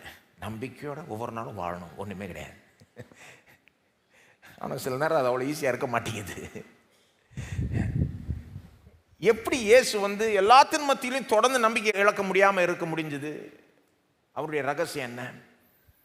சிலர் இயேசுனுடைய ரகசியம் என்னங்க? அவர் இயேசு, நம்ம இயேசு இல்லை, அதுதான் ரகசியம் போங்கன்னுவாங்க. இல்லை இல்லை, இயேசு கடவுள் மட்டும் இல்லை, இயேசு மனிதன் கூட. வெளி உலகம் அவர் கடவுள்ன்றதை நினச்சி பார்க்க மாட்டாங்க. கிறிஸ்தவர்கள் அவர் மனுஷன்றதை நினச்சி பார்க்க மாட்டாங்க. அவர் கடவுளாகவும் இருக்கிறார், மனுஷனாகவும் இருக்கிறார். அப்போ அவர் மனுஷன்றது கொஞ்சம் அப்படி யோசித்து பாருங்க. எப்படி எவ்வளோ நடந்தும், தேவனால் கைவிடப்பட்டும் கூட சிலுவையில் எவ்வளோ வேதனைப்பட்டும் கூட அவர் நம்பிக்கை இழக்க மாட்டாரு. சங்கீதம் 22:1 கோட் பண்ணுறாரு. எப்படின்னா, நான் நினைக்கிறேன் ஒரு காரணம் என்னன்னா, வசனம், பழைய ஏற்பாடு வசனம் அவருக்குள்ள அந்த அளவுக்கு பதிஞ்சிருக்கிறது. அந்த அளவுக்கு அவருக்குள்ள ஊடுருவி குத்தனா ரத்தம் வர்ற மாதிரி அவரை தொட்டா வார்த்தை தான் வருது. வார்த்தையை தொட்டா வார்த்தை வராமல் வேற என்ன வரும்? நல்லதோ கெட்டதோ வாயை திறந்தா வார்த்தை தான் அவருக்கு. மனுஷனா யோசித்து பாருங்க. இயேசு வெறும் கடவுள் இல்லை, மனுஷனா. லூக்கா 2:52 சொல்லுது, ஞானத்திலும் வளர்த்தியிலும் மனுஷர் தயவிலும் தேவ கிருபையிலும் வர வர அவர் விருத்தி அடைந்தார். ஞானத்தில் விருத்தி அடைந்தாராம். நீங்கள் நினைக்கலாம் இயேசுக்கு எதுக்கு ஞானத்தில் விருத்தி அடையணும், அவருக்கு தான் எல்லா ஞானமும் இருக்குது. இல்லை இல்லை, அப்படி சொல்லல வேதம். அவர் மனுஷனா பூமியில் குழந்தையா பிறந்து வளர்றப்போ ஞானத்தில் கொஞ்சம் கொஞ்சமாக வளர்ந்தாராம். ஒரு வயசாக இருக்கிறப்போ சைனீஸையும் தமிழையும் எபிரேய மொழியும் எல்லாத்தையும் அவர் பேசிக்கிட்டு இல்லை. அப்படி கிடையாது. அப்படி இயேசுவை பற்றி நினைக்கிற தப்பு. அவர் என்னைக்கு இந்த பூமிக்குள்ளே நுழைஞ்சாரோ வேணுக்குனே அவருடைய சில தெய்வீக காரியங்களை அவர் மறைத்தார். உண்மையிலே ஒரு மனுஷனுடைய வாழ்க்கையை வாழ்ந்தார் பாருங்க. தேவனாகவும் இருக்கிறார், மனுஷனாகவும் இருக்கிறார். ஆனால் மனுஷனாக கற்றுக்கிட்டாரு. எபிரேய மொழியை கற்றுக்கிட்டு இருப்பார், வேத வாக்கியத்தை கற்றுக்கொண்டிருப்பார். அவர் 12 வயசுல ஆலயத்தில், லூக்கா 2 இதெல்லாம் வாசிக்கலாம். ஆலயத்தில் இருக்கிறாரு. அங்கே ஆலயத்தில் இருக்கிற அந்த ஆசாரியர்களோட அவர் அவங்கள்ட்ட கேள்வி கேட்டுக்கிட்டு அவங்களோட பேசிக்கிட்டு இருக்காரு. அவர் கேட்குற கேள்வி அவங்க பதில் சொல்ல முடியல. அவங்கள காட்டிலும் இவருக்கு அதிக ஞானம் இருக்குது 12 வயசுல. அப்படின்னா இவர் இதையே படித்து, இதையே தியானித்து, இதையே மனப்பாடம் பண்ணி, இதையே கரைச்சி குடிச்சு அந்த பிரசங்கியார்களை விட, அன்றைக்கி இருந்த பிரசங்கியார்களை விட அந்த 12 வயசாக இயேசு அதில் இன்னும் பெரிய எக்ஸ்பர்ட்டாக இருக்கிறாரு. அதை உண்மையிலே புரிஞ்சு வச்சுருந்தாரு. அவருடைய வாழ்க்கையின் ஸ்கிரிப்ட் தானே அது பழைய ஏற்பாடு. அவருடைய வாழ்க்கையின் ஸ்கிரிப்டுங்க. ஒரு படத்துக்கு, திரைப்படத்துக்கு ஸ்கிரிப்ட் எழுதுறாங்கல்ல, இயேசுடைய வாழ்க்கைக்கே ஸ்கிரிப்ட் அது. நல்லா படிச்சுக்கிட்டாரு, அதுலேயே ஊறி அது அந்த அளவுக்கு அவருக்குள்ள பதிஞ்சு, எந்த அளவுக்குன்னா சிலுவையில் வேதனையின் ஆழத்தில் அவர் வாயிலேருந்து என்ன வருது? சங்கீதம் 22:1. சங்கீதம் 22:1 மட்டும் இல்லை, பிதாவே என்னுடைய ஆவி உம்முடைய கரத்தில் ஒப்பு கொடுக்குறேன்றது சங்கீதம் 32 ஒரு வசனம். ஏங்க இதெல்லாம் சிலுவையில் ஐயோ அந்த வசனத்தை கோட் பண்ணாமல் விட்டுறக்கூடாதுன்னு அவர் நினச்சி ஒன்றும் கோட் பண்ணல. என்னங்க மறிக்கிறதுக்கு முன்னால் ஒரு 2 சங்கீதத்துலேருந்து ஒரு வசனமாவது கோட் பண்ணிடணும்னு நினச்சி கோட் பண்ணாரா? கிடையாதுங்க. இது அவருக்குள்ள ஆழம், அப்படியே ஆழத்தில் இருக்கு. வேதனையில் என்ன பேசணும், நம்ம எதையாவது பேசுவோம், அவர் வசனத்தை பேசுறாரு. சந்தோஷத்துல வசனத்தை பேசுவார், எல்லாத்திலையும் வசனத்தை தான் பேசுவார். இருதயத்தின் நிறைவினால் வாய் பேசுவன் அவர் தான் சொன்னார். மனுஷன் அப்பத்தினால மட்டுமல்ல, தேவனுடைய வாயிலிருந்து புறப்படுகிற ஒவ்வொரு வார்த்தையினாலையும் பிழைப்பான் அவர் சொல்லி காமிச்சார். ஏன்னா அவர் அப்படிதான் பிழைச்சாரு. அவருக்கு இது ஆகாரம் போல ஒவ்வொரு நாள் இதுதான் அவரை போஷித்தது. பாருங்க, அவர் இப்படி இருக்கிறாருன்னா அதுக்கு காரணம் உண்டுங்க, வசனம் காரணம் நான் நினைக்கிறேன். அதனால என்ன நடந்தாலும் நம்பிக்கை இழக்கிறதே இல்லை. அவர் சிலுவையில் கூட நம்பிக்கை இழக்கவே இல்லை. வேதனையின் ஆழத்தில் கூட அவர் நம்பிக்கை இழக்கல. வேதனைப்பட்டு கொண்டும் நம்பிக்கை இழக்காமல் இருக்கலாங்க. It's possible to be in agony and not give up hope. It's possible. ஏன் நான் இதை சொல்கிறேன்னா, நமக்கு எல்லாருக்கும் இது இன்னும் கொஞ்சம் ஒரு என்கரேஜ்மெண்ட். என்னது? வசனத்தை இன்னும் கவனிக்கலாம். எவ்வளோ கவனிச்சாலும் பத்தாது. இது தேவனுடைய வார்த்தை, இது நம்முடைய ஆவிக்குரிய ஆகாரம். டெய்லி பார்த்துக்கிட்டே இருக்கணும். பார்க்க பார்க்க இன்னும் அதிகமாக பார்ப்போம், இன்னும் அதிகமாக பார்க்க பார்க்க இன்னும் அதிகமாக பார்க்கணும். இதுக்கு முடிவே இல்லை. இது நமக்குள்ள அப்படியே ஊடுருவி எங்கே தொட்டாலும் வசனன்ற மாதிரி ஆயிட்டோம்னா முழு நம்பிக்கையுடையவர்களாக ஆகிடுவோம், விசுவாசத்தில் பலமுள்ளவர்களாய் ஆகிவிடும். எதுவும் நம்மளை அசைக்கவே முடியாது. நம்ம எல்லோரும் எழுந்து நிற்போம். ஸ்தோத்திரம், ஸ்தோத்திரம். ஆண்டவரே, தேவனுக்கு நன்றி செலுத்துங்கள். உங்களை குறித்து தேவன் வச்சிருக்கிற திட்டத்துக்காக நன்றி செலுத்துங்கள். நல்ல திட்டத்தை வைத்திருக்கிறார் என்பதற்காக நன்றி செலுத்துங்கள். தீமைக்கு ஏதுவான திட்டம் இல்லை, சமாதானத்துக்கு ஏதுவான திட்டம். உங்களுக்காக நன்மையை நினைத்து நன்மையாய் முடிய பண்ணுவார். நிச்சயமா எவ்வளோக்கு எவ்வளோ தீமை நடந்ததோ அவ்வளோக்கு அவ்வளோ நன்மை அதிலிருந்து வரவழைப்பார். சிலுவையை எப்படி அவர் நன்மையாய் திருப்பினாரோ, இயேசுக்கு எவ்வளோ பாடும் வேதனையும் தீமையும் நடந்தது, ஆனால் அதெல்லாம் நன்மையாய் திருப்பி அது நிமித்தமாக இன்றைக்கு உலகத்துக்கே ரட்சிப்பையும் ஆசீர்வாதத்தையும் அதை திருப்பினது போல நம்முடைய வாழ்க்கையிலையும் தீமையை நன்மையாய் திருப்புற தேவனை நம்ம ஸ்தோத்தரிப்போம். ஸ்தோத்திரம் ஆண்டவரே, உங்களுக்கு நன்றி செலுத்துகிறோம். உம்முடைய ஞானம் பெரியது, உம்முடைய அறிவு பெரியது. நீர் ஒரு மனுஷனை போல் அல்ல. எங்கள் வாழ்க்கையில் என்ன நடக்கும் எல்லாத்தையும் முன்னாவே அறிஞ்சு வச்சு அதுக்கேற்றபடி திட்டம் பண்ணி இருக்கிறவர். உம்முடைய திட்டத்தை, உம்முடைய ஞானத்தை நாங்கள் நம்புகிறோம் ஆண்டவரே. தீமை கூட நன்மையாய் திருப்பீர் என்று நம்புகிறோம் ஆண்டவரே. ஆகவே ஒவ்வொரு நாள் நம்பிக்கையோட வாழ கிருபை செய்வீராக. நாளைக்கு எந்திரிச்சு நம்பிக்கையோட வேலைக்கு போக கிருபை செய்வீராக.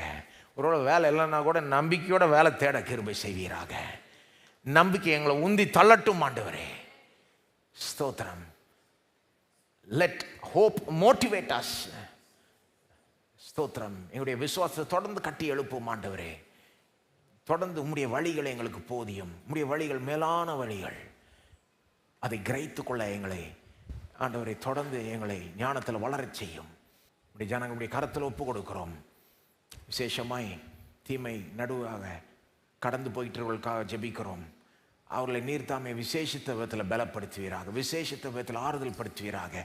எப்போவுமே இப்படி இருக்காது. இந்த தீமை திருப்பப்படும். இழந்ததை விட ரெட்டிப்பாக அவர்கள் ஒரு நாள் பெறுவார்கள். இதெல்லாம் மறக்கிற அளவுக்கு எல்லாமே திரும்பும் என்ற நம்பிக்கை ஆண்டவரே ஆழமாக அவளுக்குள்ள இருக்கட்டும் ஆண்டவரே. நீர் அதை கொண்டு வருவீராக. தொடர்ந்து அந்த நம்பிக்கை தக்க வைப்பீராக. இறுதி வரைக்கும் அவர்களை நடத்துவீராக. இந்த வார்த்தையை அவர்களுக்கு நிரூபித்து காண்பிப்பீராக. தேவனே, நீர் யார் என்பதை நிரூபித்து காண்பிப்பீராக. உம்முடைய மகிமையை வெளிப்படுத்தி காண்பிப்பீராக. உடைய கரத்தில் அவளை ஒப்படைக்கிறோம். அனைவரும் உடைய கரத்தில் ஒப்படைக்கிறோம். இயேசுவின் நாமத்தில் ஜெபிக்கிறோம். ஆமென். நம்முடைய கர்த்தராகிய இயேசு கிறிஸ்துவுடைய கிருபையும் பிதாவாகிய தேவனுடைய அன்பும் பரிசுத்தாவியானவருடைய ஐக்கியமும் சமாதானமும் நம்மோடு இன்றைக்கும் என்றைக்கும் இருப்பதாக. ஆமென்.